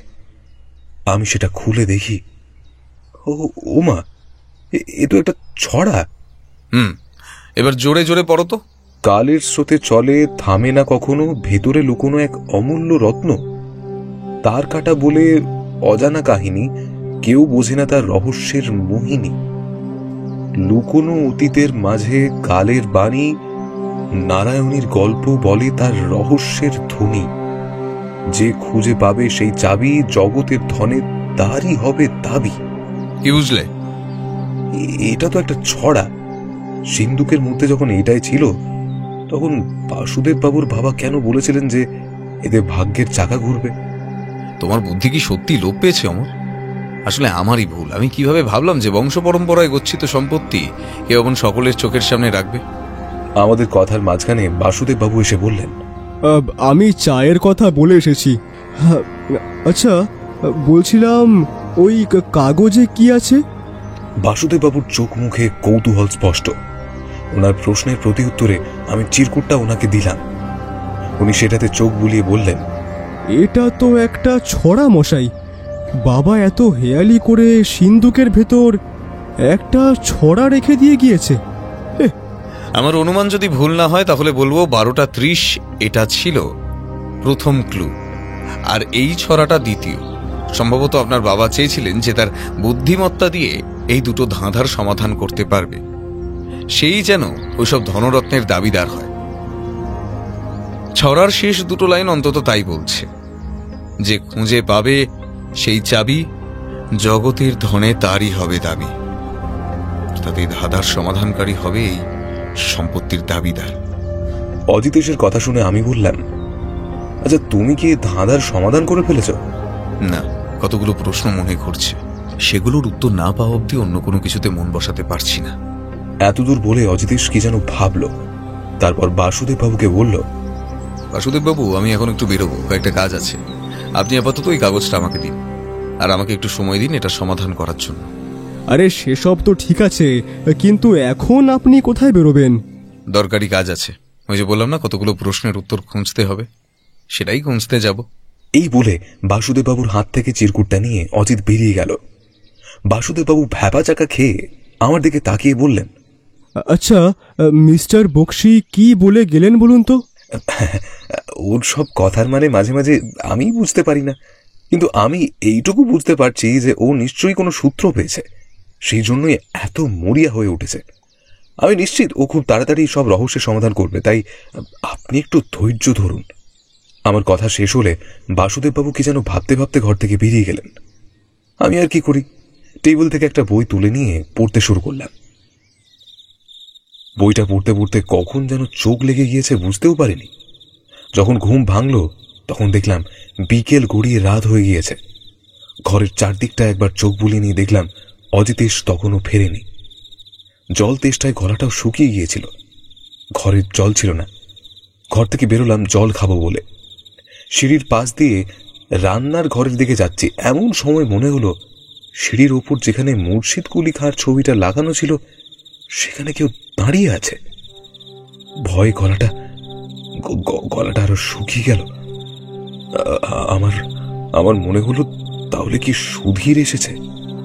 সিঁড়ি দিয়ে তড়িঘড়ি করে উঠে গিয়ে দেখি, ওমা অজিত, তুমি এখানে এই অন্ধকারে ছবির সামনে দাঁড়িয়ে কি করছো? তুমি ফিরলেই বা কখন? এই তো মিনিট 10 হবে ঘরে ঢুকলাম, তুমি ঘুমে বিভোর হয়ে আছো, তাই আর তোমাকে বিরক্ত করিনি। এই ছবিটা আমাকে টানছিল অমর, বারবার মনে হচ্ছে এই ছবিটাই তো কিছু তো একটা আছে। কি আছে? সেটাই তো প্রশ্ন, কি আছে? আচ্ছা তুমি গিয়েছিলে কোথায়? সুধীরের খোঁজ করতে ওর বাড়ি গিয়েছিলাম। পেলে? না, তবে ওর বাবা মা ছিলেন। মায়ের সঙ্গে কথা হলো, বাবা অসুস্থ, কথা বলতে পারে না, বিছানায় শয্যাশায়ী। ওদের অবস্থা সত্যিই খুব খারাপ। কিছু জানতে পারলে? তুমি যেটা জানতে চাইছো সেটা জানতে পারিনি, কিন্তু অন্যান্য অনেক কিছুর খোঁজ পেয়েছি। কিরকম? জানবে, সময় আসুক ঠিক জানবে। এমন সময় বাসুদেব বাবুর গলার আওয়াজ পেলাম। তিনি সম্ভবত আমাকে খুঁজছিলেন। অমরজিৎ বাবু, ও অমরজিৎ বাবু, কোথায় গেলেন আপনি? আমি আর অজিত ওনার ডাক শুনে সিঁড়ি দিয়ে নেমে গেলাম। অজিতকে আমার সাথে দেখে বাসুদেব বাবু বললেন, মিস্টার বক্সি, আপনি ফিরলেন কখন? বেশ কিছুক্ষণ আগে। তা ভালো করেছেন। আপনার নিশ্চয়ই খিদে পেয়েছে। দেখুন, কাকা কিন্তু রান্নার সব আয়োজন করে ফেলেছেন। চলুন, খাবেন, চলুন। খাওয়ার ঘরে বসে বিভিন্ন রকমের কথা চলতে থাকলো। অজিতেশ বলল, আপনার দেওয়া সুধীরের ঠিকানায় গিয়েছিলাম বাসুদেব বাবু। সুধীরকে পেলেন? না, তবে ওর মায়ের সঙ্গে কথা হলো। জানতে পারলাম সুধীর অত্যন্ত মেধাবী একজন ছাত্র ছিল, সাহিত্য নিয়ে পড়াশোনা করছিল, আর হাতের কাজও তার ছিল বেশ সুন্দর। আমি তো ভেবেছিলাম সুধীর ওইসব চুরি করে বাড়ি ফিরে গিয়েছে। ওদের যা অবস্থা, তাতে হয়তো ওদের টাকার খুব প্রয়োজন ছিল। কিন্তু এখন তো শুনছি বাড়ি ফেরেনি। তাহলে মশাই, ও গেল কোথায় বলুন তো? সেটাই তো প্রশ্ন বাসুদেব বাবু, কোথায় গেল? চিন্তা করবেন না, আমি আছি তো, সত্যিটা ঠিক খুঁজে বার করব। সুধীর বাবু অতগুলো জিনিস চুরি করে গেল কোথায়? খাওয়া শেষ করে আমরা ঘরে ফিরে এলাম। বাসুদেব বাবু অনেক আগেই ঘরে চলে গিয়েছে। ঘরে বসে আমরা ধাঁধাটাকে নিয়ে কথা বলতে শুরু করলাম। আমি বললাম, ধাঁধাটার মানে কিছু বুঝতে পারলে? বললো, কিছুটা পেরেছি, কিছুটা এখনো পারিনি। কি বুঝতে পারলে? শেষ দুটো লাইনের কথা তো তোমাকেই বললাম, যে এই ধাঁধা সমাধান করতে পারবে জগতের ধন, অর্থাৎ ধনরত্ন বা গুপ্তধন, যাই হোক, সেটা এমন কিছু যার কাছে জগতের ধনও কম পড়ে। দ্বিতীয় হচ্ছে নারায়ণের গল্প বলে তার রহস্যের ধনী, মানে নারায়ণী মানে তো লক্ষ্মী। হ্যাঁ, লক্ষ্মী অর্থাৎ সম্পত্তি, কিন্তু কার রহস্যের ধনী লক্ষ্মীর কথা বলে? তাছাড়া লুকুনো অতীতের মাঝে কালের বাণী, কোন কালের কোন বাণীর কথা বলা হচ্ছে? অতীতের মাঝখানে কি লুকোনো? এই অতীতটাই বা কোন আমলকে বোঝাচ্ছে? মুর্শিদ কুলি খায়ের সময়ের কাল কি সেই অতীতে লুকোনো? তাছাড়া তার আগের লাইনটা কেউ বোঝে না, তার রহস্যের মোহিনী। কি রহস্য লুকোনো, আর মোহিনী বলতে কি বোঝাচ্ছে? মোহিনী মানে তো কোনো নারী। সত্যি কি অমর? এখানে মোহিনী সত্যি কি নারী, নাকি অন্য কিছু? অন্য কি হবে তাহলে? জানি না, মাথা কাজ করছে না অমর, মাথা কাজ করছে না। একটু ঘুম দরকার, না হলে মাথাটা এমনিও খুলবে না। পরদিন সকালবেলা যখন ঘুম ভাঙলো, তখন দেখলাম ঘরে অজিত নেই।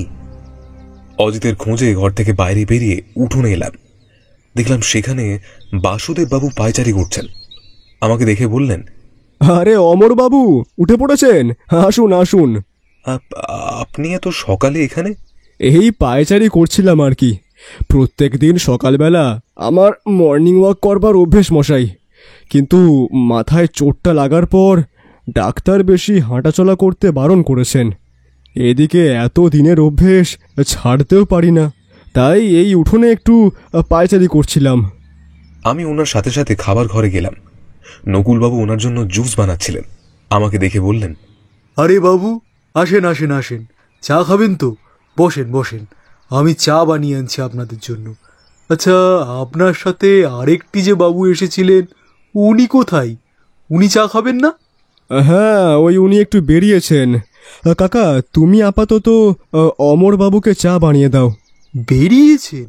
সে কি, এই সাত সকালে উনি কোথায় গেলেন? অজিতের সৌরকমে কখন কোথায় যায় কি করে আমাকেও বলে যায় না। আসলে ও একটু আপন ভোলা ছেলে তো, নিজের কাজের মধ্যে একবার ঢুকে গেলে তখন আর কাউকে চেনে না। আচ্ছা আচ্ছা, বুঝলাম বুঝলাম, আপনি বসেন, আমি চা দিচ্ছি।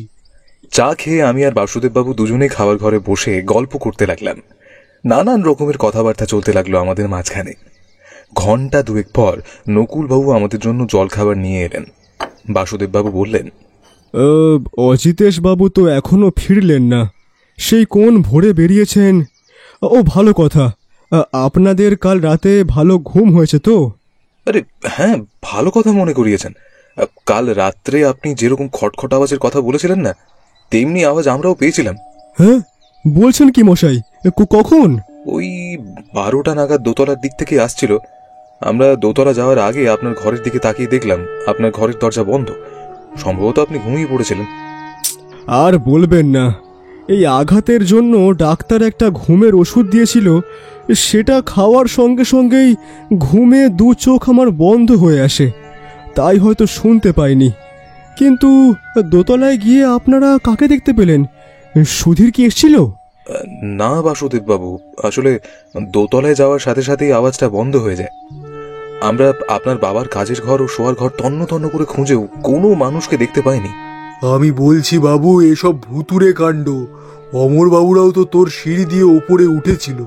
যদি সত্যিই কোনো মানুষ থাকতো তাহলে কি অমর বাবুদের চোখে পড়তো না? এ নিশ্চয়ই ভূতের কাজ। এ ভুতুরে কাণ্ড বাবু, এ ভুতুরে কাণ্ড।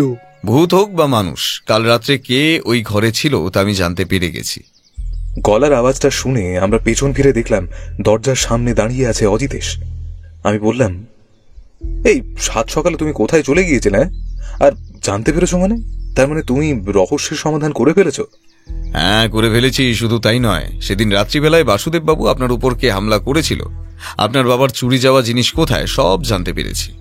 কথাটা বলে আমাদের পাশে এসে বসলো অজিতেশ। কি বলছেন কি মিস্টার বক্সি? মানে এই সব তো সুধীর করেছে, মানে আর কি ও ধরা পড়েছে? সেটা সময় আসলেই জানতে পারবেন বাসুদেব বাবু। একটা জরুরি কাজ করা এখনো বাকি, সেটা হয়ে গেলে আপনারা সবটা জানতে পারবেন, কে করেছে, কেন করেছে, সবটা। আমাকে এখন আরেকবার একটু বেরোতে হবে। এই তো এলেন, আবার কোথায় বেরোবেন? ওই যে বললাম, একটা শেষ কাজ এখনো বাকি, সেটাই করতে যাব। আমার আজ ফিরতে ফিরতে রাত হবে। আপনারা আমার জন্য অপেক্ষা করবেন না, খেয়ে দিয়ে শুয়ে পড়বেন, কেমন? কথাটা বলে একবার থামলো অজিত, তারপর নকুল বাবুকে বলল, আচ্ছা, আমাকে এক কাপ চা খাওয়াতে পারেন নকুল বাবু? বড্ড মাথা ধরেছে। এক্ষুনি আনছি বাবু। চা খেয়ে অজিতেশ আবার বেরিয়ে পড়ল। আমি সারাদিন ঘরে বসে বসে ভাবলাম, অজিতেশ কি জানতে পেরেছে? ও কি সুধীরকে ধরে ফেলেছে? তা সুধীর এখন কোথায়? আর ওই ধাঁধাটা, সেটারও কি সমাধান করে ফেলেছে ও? হাজার ভেবেও কিছুই মাথায় এলো না। সারা দিনটা চিন্তায় কেটে গেল। সন্ধেবেলায় অজিতেশ ফিরে এলে আমি আর বাসুদেব বাবু তখন উঠোনেই ছিলাম। ওইদিকে নকুল বাবু রাতের খাবারের জন্য উঠোনে বসে উনুনে আঁচ দিচ্ছিল। অজিত যখন ফিরল তখন ওর চোখ মুখে দীপ্তির ছাপ স্পষ্ট। আমি বুঝলাম আমার বন্ধু রহস্যের সম্পূর্ণ সমাধান করে ফেলেছে। বাসুদেব বাবু অজিতেশকে দেখে উত্তেজিত হয়ে বলল, আরে মশাই, আপনার কাজ কি হলো? তা সারাটা দিন ছিলেন কোথায়? শেষ প্রশ্নের উত্তরটা খুঁজতে গেছিলাম, সেটাও পেয়ে গেছি। আজ রাত্রেই জবনিকা পতন হবে। আজ রাত্রে সকলের সামনে অপরাধীকে নিয়ে আসবো আমি। মানে আপনি সুধীরের খোঁজ পেয়ে গিয়েছেন? আগে হ্যাঁ, জানতে পেরে গেছি। শুধু তাই নয়, আপনাদের পূর্বপুরুষের অর্জিত সম্পত্তির খোঁজও আমি পেয়ে গেছি। হ্যাঁ, সে কি? সেসব কোথায় আছে? দোতলায় টাঙানো ওই তৈলচিত্রের মধ্যে আছে সব সম্পত্তি, জগতের ঐশ্বর্য। কি বলছেন কি আপনি? আগে হ্যাঁ বাসুদেব বাবু। আরে মিস্টার বক্সি, তাহলে আমরা এখানে কি করছি? চলুন চলুন, সেগুলো বার করা যাক। না বাসুদেব বাবু, এখন ওই ছবি থেকে আপনি গুপ্তধন বার করতে পারবেন না। তেমন সংকেতই দেওয়া আছে ওই ধাঁধাতে। রাতে ওই ছবি জেগে ওঠে, তখন ওই ছবির ভেতর লুকোনো দরজা খুলে যায়, আর গুপ্তধন তখনই সবার সামনে আসবে। আজ রাতে তৈরি থাকবেন গুপ্তধন উদ্ধারের জন্য। আমরা সবাই অজিতের কথা শুনে হাঁ হয়ে গেলাম। অজিত কিছু একটা ভেবে নিয়ে বাসুদেব বাবুকে বলল, আচ্ছা, আপনি একবার ঘরে আসুন তো, আপনার সঙ্গে দরকার আছে। তারপর দুজনেই বাসুদেব বাবুর ঘরে গিয়ে বেশ কিছুক্ষণ কি সব আলোচনা করল। আমি জানতে চাইলে বলল, আর তো কিছুক্ষণের অপেক্ষা মাত্র বন্ধু, ধৈর্য ধরো, তুমিও সবকিছু জানতে পারবে। এই বলে ও ঘরে ঢুকে মুখে কুলু পাটল। রাত হতেই নকুলবাবু আমাদের খাবারের জন্য ডাকতে এলে অজিত জানালো, আমার শরীরটা আজকে ভালো নেই নকুলবাবু, বড্ড মাথা ধরেছে। আমাদের খাবারটা যদি ঘরে দিয়ে যান তাহলে খুব ভালো হয়। অজিতেশের কথা মতো নকুলবাবু আমাদের ঘরে খাবারটা দিয়ে গেল। আমি খাবারটা নিয়ে খেতে যাব এমন সময় অজিত বাধা দিয়ে বলল, আরে রোশো, করছো কি বন্ধু? বলেছি না, অধৈর্য বস্তুটা বড় বাজে রূপ। সারাদিন ঘরে থাকো, তারপরও খিদে পায়? যা বাবা, খিদে পাবে না? নাটকের ক্লাইম্যাক্স দেখতে গেলে উপোস যে করে থাকতে হবে বন্ধু। অজিতের কথার মাথা মুন্ডু কিছুই বুঝতে পারলাম না। না ও নিজে খেলো, না আমায় খেতে দিল।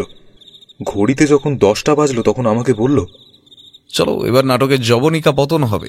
এই এত রাত্রে কোথায় যাবে? এসোই না। এই বলে ঘর থেকে বেরিয়ে গেল।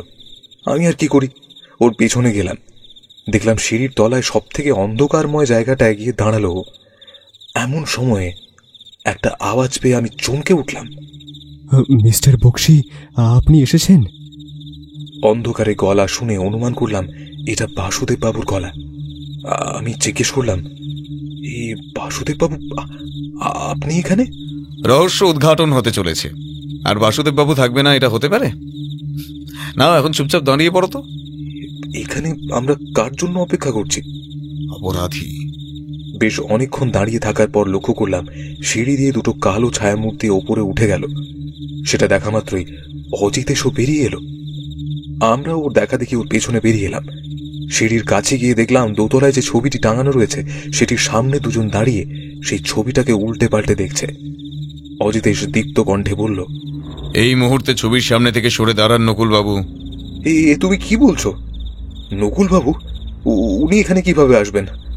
আমার প্রশ্নের উত্তরে কিছু একটা বলতে যাচ্ছিল, ঠিক এমন সময় দুজনের মধ্যে একজন দৌড়ে এসে আমাদেরকে ধাক্কা দিয়ে বেরিয়ে যেতে লাগলো। অজিতেশ নিজের কোমরের কাছ থেকে বন্দুক বার করে লোকটিকে লক্ষ্য করে গুলি চালালো। গুলি গিয়ে লাগলো লোকটির পায়ে। লোকটি চিৎকার করে মাটিতে লুটিয়ে পড়ল। খসে গেল তার গায়ের কালো চাদর। অজিতেশ ছুটে গিয়ে লোকটির মাথায় বন্দুক ঠেকিয়ে চিৎকার করে বলল, নকুল বাবু আপনি নিচে আসবেন না, ওকে এখানেই শেষ করে দেব। দোতলায় ওপরে দাঁড়িয়ে থাকা কালো চাদর মুড়ি দেওয়া লোকটি চিৎকার করে বলল, কিছু করবেন না, কিছু করবেন না ওকে, আমি নিচে আসছি, আমি নিচে আসছি, ওকে কিছু করবেন না, ওকে কিছু করবেন না আপনারা। গুলির আওয়াজে ততক্ষণে দরজা দিয়ে পুলিশ ঘরে ঢুকে এসেছিল। গোপাল বাবু জিজ্ঞেস করল, সব ঠিক আছে তো অজিতেশ বাবু? একদম সঠিক সময় ঘরে ঢুকেছেন গোপাল বাবু, ইঁদুর কলে ধরা পড়েছে। বাইরে থেকে বন্দুকের আওয়াজ শুনে আমরা দৌড়ে এলাম, এখন তো দেখছি। হ্যাঁ, এই নিন আপনাদের অপরাধী, এ বাড়ির পরিচারক আর তার ছেলে অঞ্জন। নকুল কাকার ছেলে? বাসুদেব বাবু কথাটা শুনে যেন আকাশ থেকে পড়ল। চোখের সামনে ভূত দেখলেও বোধহয় উনি এতটা আশ্চর্য হতেন না। আমিও ভ্যাবা চাকা খেয়ে গিয়েছি। কি বলছে? নকুল বাবুর ছেলে? অজিতেশ হয়তো আমার মনের ভাবটা বুঝতে পেরেছিল। বলল, অঞ্জন নকুল বাবুর ছেলে, বকে যাওয়া জুয়ারি ছেলে। এই অঞ্চলের মস্তান, ওর নামে অনেক কেস আছে। এতদিন পালিয়ে পালিয়ে বেড়াচ্ছিল, পুলিশও ওকে খুঁজছিল, আজ ঘুঘু ফাঁদে পড়েছে। বাসুদেব বাবু আপনি এখানে থাকতেন না, আর যতদিন ছিলেন আপনি আপনার কাজে ব্যস্ত ছিলেন, নইলে হয়তো জানতে পারতেন এর সম্বন্ধে। নকুল বাবু আর অঞ্জন আপনার উপর হামলা করে, এরাই আপনার বাবার সম্পত্তি চোর আর সুধীরের খুনি। হ্যাঁ, সুধীরের খুনি? এ আপনি কি বলছেন মিস্টার বক্সি? সুধীর খুন হয়েছে? না না, এটা এটা এটা এটা হতে পারে না। কি বলছেন কি আপনি? এটা এক্ষুনি জানা যাবে। নকুলবাবু আমি কিন্তু সবটা জানি, সবটা। এই শেষবারের মতো বলছি, নিজে সবটা স্বীকার করবেন না আমি বলবো। আমি বললে কিন্তু বিষয়টা ভালো হবে না। বলুন। হ্যাঁ হ্যাঁ, আমি মেরেছি সুধীরকে, বেশ করেছি ওকে আমি মেরেছি। ও সব জানতে পেরে গেছিল। ও আমার বিষয়ে, আমার ছেলের বিষয়ে জানতে পেরে গেছিল। ও জানতে পেরে গেছিল যে রাতের বেলায় অঞ্জন ছোট দাদাবুর ঘরে ঢুকতো। ওর যাওয়ার কোনো জায়গা ছিল না, লুকিয়েছিল ওইখানে। সুধীর ওকে দেখে শাসায় এবং বলে ও সবটা সবাইকে জানিয়ে দেবে, সবাইকে সবটা বলে দেবে। আপনি এখনো সত্যিটা বলছেন না নকুলবাবু? আপনি যদি সত্যি না বলেন তাহলে কিন্তু আমি আপনার ছেলেকে। এই বলে অজিতেশ বন্দুকটা অঞ্জনের মাথা তাক করে ধরল। তারপর বলল, চটপট করে বলে ফেলুন, আমি আবার বেশিক্ষণ ট্রিগারে হাত দিয়ে রাখতে পারি না, কখন চাপ পরে একটা অঘটন ঘটে যাবে। আপনি ওর মাথা থেকে বন্দুকটা সরান অজিতেশ বাবু, আমি বলছি, আমি আপনাকে সব সত্যি বলছি। বড় দাদাবাবুর কাছেও আমি বহুবার শুনেছি যে এই পরিবারে নাকি গুপ্তধন আছে, কিন্তু কোথায় আছে তা কোনোদিন জানতে পারি না। সেদিন রাতে অঞ্জন এসেছিল কারণ ওর অনেক টাকার প্রয়োজন ছিল। আমার কাছে অত টাকা ছিল না, তাই ও ছোটবাবুর কাজের ঘর থেকে দুটো একটা জিনিস সরাই। ঠিক এমন সময়ে সুধীর কোথা থেকে চলে আসে। এক কথায় দুজনের মধ্যে একটা তর্কাতর্কি বেঁধে যায়। সেই সময় জানতে পারি সুধীর গুপ্তধনের খোঁজ পেয়েছে। আমরা ওকে কত করে বোঝালাম, বললাম যে ওকে আমরা গুপ্তধনের ভাগ দেব, ও যেন আমাদের দলে চলে আসে, কিন্তু না, ও আমাদের কোনো কথাই শুনতে চাইল না। মালিকের বিশ্বস্ত হতে চাইল, মালিকের বিশ্বস্ত। ও বলল ওই গুপ্তধনের খোঁজ ও একমাত্র বাসুদেবকে বলবে, আর অঞ্জনকেও ওই ঘর থেকে কোনো জিনিস নিয়ে যেতে দেবে না। আর এমনকি আমাদেরকেও ওই গুপ্তধনের কোনো খোঁজও দেবে না। আরে কেন দিবি না বাপু? ওই সম্পত্তি আমাদের পরিবারের, এই সেন বংশের। সেন বংশের পূর্বপুরুষরা মাথার ঘাম পায়ে ফেলে ওই ধনসম্পত্তি কামিয়েছিল। বাসুদেবের বাবা বা বাসুদেবের কিভাবে অধিকার হয় ওই সম্পত্তির ওপর? যদি এই সম্পত্তির ওপর কারোর সত্যিকারের অধিকার থেকে থাকে, সেটা হচ্ছে আমার এবং আমার ছেলের। এসব তুমি কি বলছো নকুল কাকা? নকুলবাবু সবটা খুলে বলুন। আমি আর আমার ছেলে এই বংশের সন্তান, আপনি বা আপনার বাবা নন। আমাদের শরীরে সেন বংশের রক্ত বইছে, আপনার বা আপনার বাবার শরীরে নয়। মানে আমার তো কিছুই মাথায় ঢুকছে না। এ তুমি কি বলছো? তো তুমি কি পাগল হয়ে গিয়েছো? না না না না না, আমি পাগল হইনি। আপনি আসল সত্যিটা জানেন না, আজ জানবেন। শুনুন তবে, আমি আপনার দাদুর বাবা মানে প্রতাপ নারায়ণ সেনের অবৈধ সন্তান। আমার মা বাইজি ছিলেন বলে প্রতাপ নারায়ণ আমার মাকে কখনো বিয়ে করেননি। প্রতাপ নারায়ণ হঠাৎ মারা গেলে বড় দাদাবাবু মানে আপনার দাদু দয়া দেখিয়ে আমাকে এই বাড়িতে নিয়ে আসে। কিন্তু না না না না না না না, ভাইয়ের পরিচয় নয়, চাকরের পরিচয়ে দিনের পর দিন আমাকে দিয়ে চাকরগিরি করিয়েছে। তখন আমার বয়স কত হবে, 8 কি 9? কোথায় আমার এই বাড়ির ঐশ্বর্য, সুখ, প্রতিপত্তি ভোগ করার কথা ছিল, আর কোথায় আমাকে দিনের পর দিন ফাই ফরমাস খাটতে হয়েছে। বড় দাদাবাবুর কোনো সন্তান ছিল না। ভেবেছিলাম ওনার পরবর্তীতে হয়তো এই পরিবারের কিছু অংশ হলেও আমি পাবো, কিন্তু তা হলো না। উনি ছোট দাদাবাবুকে দত্তক দিলেন। সেদিক থেকে দেখতে গেলে তো ছোট দাদাবাবু এই বংশের সন্তানই নন। সেন বংশের কোনো রক্তই বইছে না ছোট দাদাবাবুর গায়ে, এমনকি কারোর গায়েই বইছে না। হিসাব মতো তো সব সম্পত্তি পাওয়ার কথা আমার এবং আমার ছেলের। আর এই কাজে যে বাধা দেবে তাকে আমি ছাড়বো না। যে এই কাজে বাধা দেবে তাকে আমি শেষ করে দেব। ঠিক যেমন সুধীরকে ছাড়েননি, তাই না? হ্যাঁ হ্যাঁ, তাই। আমাদের দলে ওর নাম লেখালে ওকে আমরা কিচ্ছু করতাম না, উল্টে ওর পাওনাও দিতাম, কিন্তু ও সেটা করেনি, তাই ওকে মরতে হয়েছে। বাসুদেববাবু, আমি সবটা খোঁজ নিয়ে দেখেছি। সুধীরদের অবস্থা খারাপ ছিল, কিন্তু ছেলেটা বেঈমান ছিল না। কতগুলো খটকা প্রথম থেকেই আমার মনে ছিল। ওর বাড়িতে গিয়ে যখন জানতে পারলাম ও বাড়ি ফেরেনি, তখন আমি নিশ্চিত হলাম যে ওর সঙ্গে নিশ্চয়ই কোনো দুর্ঘটনা ঘটেছে। যাই হোক, আমার কাজ শেষ হলো। এখন ওর দেহ খুঁজে বার করা এখন পুলিশের কাজ। গোপালবাবু, নিয়ে যান এদের। গোপাল সামন্ত, নকুলবাবু তার ছেলে অঞ্জনকে নিয়ে চলে গেল। আমরা 3 জন আমাদের ঘরে ফিরে এলাম। বাসুদেববাবুর মুখ থমথমে আর চোখের কোনায় জল। অজিতেশ বলল, বাসুদেববাবু, সামলান নিজেকে। কিভাবে সামলাবো বলুন? এত বড় সত্যিটা আমি আমি কিভাবে? সত্যি এটাই, আপনি এই বংশের ছেলে। সবসময় রক্তের সম্পর্ক বড় হয় না। এই পরিবারের যোগ্য উত্তরসূরি আপনি, আর অন্য কেউ নয়। আচ্ছা অজিতেশ, এখন অব্দি আমি বুঝতে পারলাম না তুমি সবটা জানলে কি করে? মানে এখন অন্তত খুলে বলো। বলছি, বাসুদেববাবুর মুখ থেকে সুধীরের সম্পর্কে শুনে প্রথমে আমার সুধীরকে সন্দেহ হয়েছিল বটে, কিন্তু কোথাও যেন সূত্রগুলো মিলাতে পারছিলাম না। বাসুদেববাবু আমাদের বাড়ি থেকে চলে যাওয়ার পর আমি থানায় যাই, পুরো বিষয়টা নিয়ে গোপালবাবুর সঙ্গে আলোচনা করি। তারপর সুইমিং অ্যাসোসিয়েশন থেকে বাসুদেববাবুর সঙ্গে যে 3 জন সিলেক্ট হয়েছিল তাদের ঠিকানা নিয়ে তাদের বাড়িতে যাই। তাদের সঙ্গে কথা বলে জানতে পারি তাদের এইসবের মধ্যে হাত নেই। তাহলে হাতটা কার মাথায়? জ্বরগুলো আরো পেকে গেল। এখানে এসে চারিদিকটা দেখে মনে সন্দেহ জাল আরো জটিল হলো। নকুলবাবুর কথাবার্তায় প্রথম থেকেই কেমন যেন জটিলতা দেখতে পারছিলাম। বারবার মনে হচ্ছিল উনি যেন কিছু একটা গোপন করতে চাইছেন, কিন্তু কি কিছুই বুঝতে পারছিলাম না। সুধীরের চিঠিটা পড়ার পর আর ওর ঘরে ওর সমস্ত জামাকাপড় দেখার পর আমার মনে জটিলতা আরো বাড়ল। সুধীর পালালো, কিন্তু জিনিসপত্র নিয়ে পালালো না কেন? এমনকি তাড়াহুড়ো থাকতে পারে। আর যে চুরি করে পালাবে সে বাসুদেববাবুকে চিঠি লিখে দেখা কেন করতে বলবে?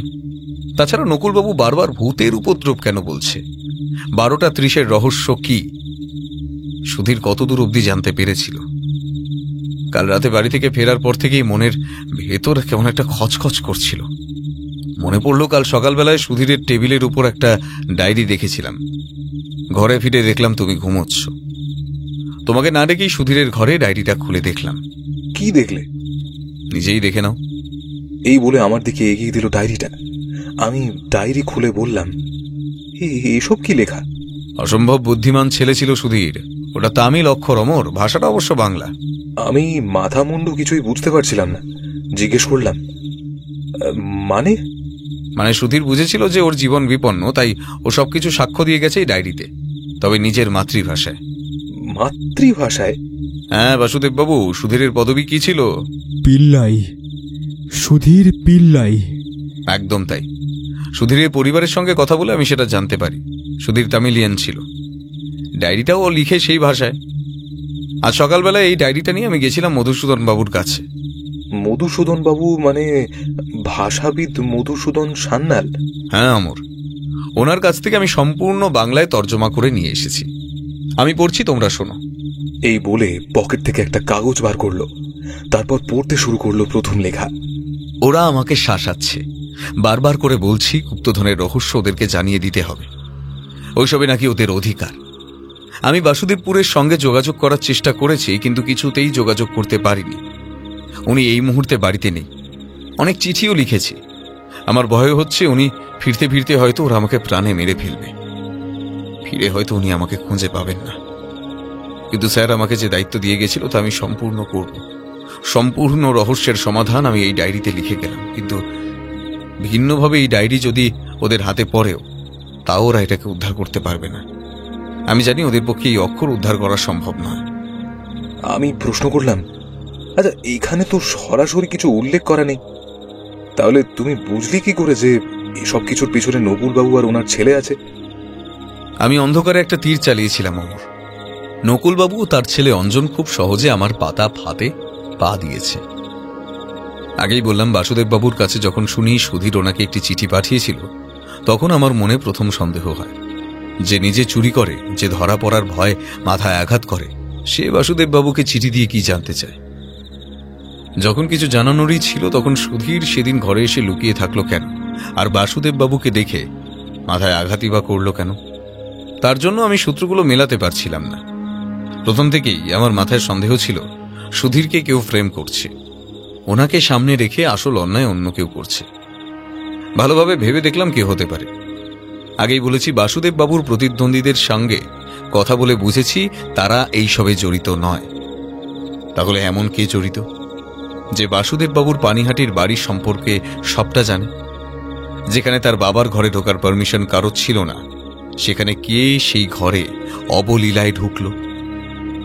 এতগুলো প্রশ্নের উত্তরে বারবার কেন জানি না আমার নকুল বাবুকে সন্দেহ হচ্ছিল। একমাত্র উনিই ছিলেন যে এই বাড়ির সম্পর্কে সব থেকে ভালো জানে। দুইয়ে দুইয়ে চার করলাম অনুমানের ভিত্তিতে। তারপর কাল বিকেলে যখন হেয়ালি নিয়ে আমাদের ঘরে আমরা তিনজন কথা বলছিলাম, তখন দরজার বাইরে আমি স্পষ্ট ছায়ামূর্তি দেখেছি। আমি শিওর সেটা নকুল বাবুই ছিল। উনি বাইরে দাঁড়িয়ে আমাদের কথা শুনছিলেন। তারপর আজ সকালে ফিরে এসে তোমাদেরকে যখন জানাই যে আসল অপরাধীকে ধরে ফেলেছি, তখন তোমরা হয়তো খেয়াল করনি, কিন্তু আমি লক্ষ্য করে দেখেছি নকুলবাবুর মুখ কেমন ফ্যাকাশে হয়ে গিয়েছিল। আমি তোমাদের মিথ্যা কথা বলেছিলাম যে আমি কাজে বেরোচ্ছি।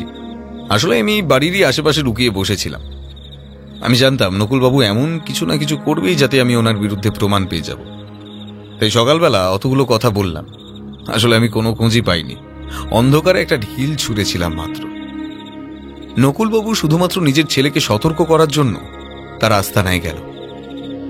আমি ওর পিছু নিলাম, জানতে পারলাম ওনার ছেলে কোথায় থাকে। সেখানে ওদের কথাবার্তা শুনলাম লুকিয়ে লুকিয়ে। জানতে পারলাম আজ রাত্রে ওরা সব কিছু লুটে পুটে নিয়ে পালানোর প্ল্যান করছে। তারপর নকুলবাবু ফিরে আসতে আমি সেখানে অঞ্জনের বিষয়ে খোঁজ খবর নিলাম। জানতে পারলাম ও জুয়ারি, জুয়া খেলে প্রচুর টাকা হেরেছে। মাস্তানি করতে গিয়ে ধরা পড়েছিল পুলিশের কাছে, এখন পালিয়ে বেড়াচ্ছে। সবটা শুনে গেলাম পুলিশের কাছে, সবটা ওনাদের খুলে বললাম। ওনাদের জানালাম আজ রাত্রিবেলা এখানে আসতে, কারণ আজ রাতে এখান থেকে পালানোর প্ল্যান করেছিল ওরা। বাড়িতে এসে নকুলবাবুর সামনে ইচ্ছাকৃত বললাম যে ওই তৈলচিত্রে আসলে সম্পত্তি লুকোনো আছে, সেটা আমি জানতে পেরেছি। আমার পাতা ফাঁদে নকুলবাবু পা দিলেন। বাসুদেববাবুকে তার ঘরে নিয়ে গিয়ে বললাম আজ রাতে সিঁড়ির তলায় আমাদের জন্য অপেক্ষা করতে। আর এও বললাম যেন আজকে রাত্রে খাবার না খায় উনি। অবশ্য আমাকে প্রশ্ন করেননি তার জন্য, ধন্যবাদ তার জন্য। তোমাকেও খেতে দিলাম না, কারণ বিকেলে বাসুদেববাবুর ঘরে যখন ওনার সঙ্গে কথা বলতে ঢুকি তখন ওনার টেবিলের উপর আমি ঘুমের ওষুধের শিশিটা দেখতে পাইনি। ঘুমের ওষুধটা মিসিং ছিল। নকুলবাবু ভেবেছিলেন আমাদের সকলকে ঘুমের ওষুধ খাইয়ে ওই তৈলচিত্র থেকে সমস্ত সম্পত্তি লুট করে ছেলেকে নিয়ে পালাবে।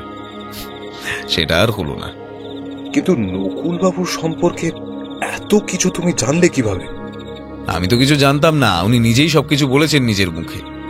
এই বলে বাসুদেব বাবুর দিকে তাকিয়ে অজিতেশ বলল, বাসুদেববাবু আপনার বাবার যোগ্য শিষ্য ছিল সুধীর, কারণ ধাঁধায় লেখা ছিল যে রহস্যের সমাধান করতে পারবে সে ওই গুপ্তধনের অধিকার পাবে। সেই মতো এই সম্পত্তি পাওয়ার অধিকার একমাত্র সুধীরের ছিল, কারণ সুধীর এই ধাঁধাটা সলভ করেছিল। তারপর ঘড়ির দিকে তাকিয়ে বলল, চলুন দোতলার ঘরে যাওয়া যাক। দোতলায় উঠে অজিতেশ শোয়ার ঘরে ঢুকল। তারপর হাত ঘড়িটার দিকে তাকিয়ে বলল, এবার রহস্যের মোহিনী উন্মোচিত হবে। অমর, ভালো করে দেখো কালের বাণী মানে সময় কি বলছে। কথাটা বলার সাথে সাথে দিব্যেন্দুবাবুর ঘরে দেওয়ালে খোপে লাগানো ঘড়িটা বেজে উঠল। একটা খটখট যান্ত্রিক শব্দ হতে থাকলো ঘড়িটি থেকে। অজিত ঘড়িটাকে টেনে বার করে আনলো। পেছনটা সামান্য ঘোরাতেই দেখলাম সেখানে একটা কল চলছে, আর খটখট শব্দটা সেই কল থেকেই আসছে। বাসুদেব বাবু বিহ্বল হয়ে বলল, মিস্টার বক্সি, এর মানে এই শব্দের রহস্য ঘড়ির মধ্যে লুকিয়েছিল? আগে হ্যাঁ, কালের বাণী অর্থাৎ সময়, সময় অর্থাৎ ঘড়ি। বাসুদেববাবু, এত সহজ বিষয়টা আমরা বুঝতে পারিনি, অথচ দেখুন আমাদের চোখের সামনেই সবটা ছিল। এখন মন ভরে দেখুন বাসুদেববাবু, এর ভেতর থেকে কি বেরিয়ে আসে। এই বলে পিছনের ওই কলটায় একটা চাপ দিল অজিতেশ, আর সঙ্গে সঙ্গে ভেতর থেকে আরো একটা খুপড়ি খুলে গেল। সেই খুপড়ির ভেতর থেকে বেরিয়ে এলো লাল রঙের বেশ অনেকগুলো পাথর। ঘরের ভেতর আলোর সামনে পাথরগুলো ধরতেই পাথরগুলো জ্যোতিতে চোখ ধাঁধিয়ে যেতে লাগলো আমাদের। পাথরগুলোর ভেতর থেকে ঠিকরে বেরোচ্ছে রক্তিম দ্যুতি। সেই দ্যুতি ছড়িয়ে পড়ছে চারিদিকে, যেন মনে হচ্ছে ভোরের প্রথম সূর্যকিরণ।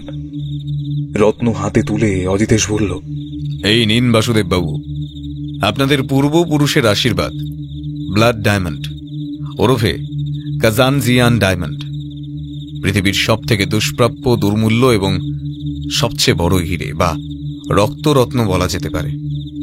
এই হিরে 1920 সাল থেকে 1927 সালের আশেপাশে সাউথ আফ্রিকার এক লবণের খনি থেকে আবিষ্কার হয়। এর ওজন 5.05 ক্যারেট হবেই। এমারাল্ড কাট, কালার রেডিয়াম, অসম্ভব দুষ্প্রাপ্য। এগুলোর বর্তমান বাজারে দাম প্রায় কোটি টাকার সমান। বুঝতে পারছেন বাসুদেববাবু, এই দুর্মূল্য জিনিস কি অনায়াসে আপনাদের চোখের সামনে ছিল, কিন্তু কেউ জানতেও পারেনি। এই হিরে এক এবং অদ্বিতীয়, বিশ্বের সব থেকে মূল্যবান রত্নের মধ্যে একটি। এই হীরের রূপ সৌন্দর্য বাকি সব হীরের থেকে আলাদা করে। সাধারণত লবণের খনিতে পাওয়া যায় এই কাজানজিয়ান রেড ডায়মন্ড। এর শেপ এমারাল্ড কাট, 5.05 ক্যারেট। এই হিরে আপনাদের পূর্বপুরুষের সম্পত্তি, মুর্শিদকুলি খাঁড় দেওয়া উপঢৌকন। যত্ন করে রাখবেন। আমার কাজ শেষ হলো বাসুদেববাবু।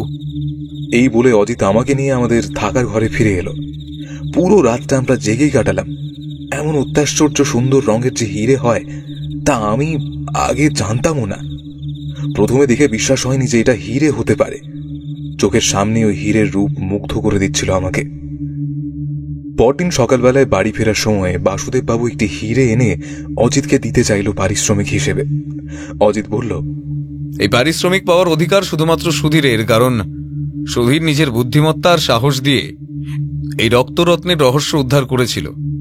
সুধীরের ডায়েরির সাহায্য ছাড়া হয়তো আমি রহস্য উদ্ধার করতে পারতাম না, আর না আসল অপরাধীকে ধরিয়ে দিতে পারতাম। কারণ আমার কাছে ছিল শুধুমাত্র সন্দেহ আর অনুমান। সুধীরের ডায়েরি আমার সন্দেহ আর অনুমানকে দৃঢ় করেছে। সব দিক থেকে বাহবা পাওনা একমাত্র সুধীরের, আমার নয়। আপনার যদি সত্যি কৃতজ্ঞতা জানানোর হয় তাহলে সুধীরকে জানান। আর আপনার কাছে অনুরোধ, সুধীর আপনার পরিবারের সম্পত্তি রক্ষার জন্য, আপনার পূর্বপুরুষের আশীর্বাদ রক্ষার জন্য নিজের প্রাণ দিয়েছে। পারলে ওর পরিবারের বাকি জীবনের দায়িত্ব আপনি নিন, তাহলে ন্যায় বিচার হবে। সুধীরের বিদেহী আত্মা শান্তি পাবে। আজ চলি বাসুদেববাবু, ভালো থাকবেন। আপনার আগাম ভবিষ্যতের জন্য শুভকামনা রইল। চলো লেখক মশাই।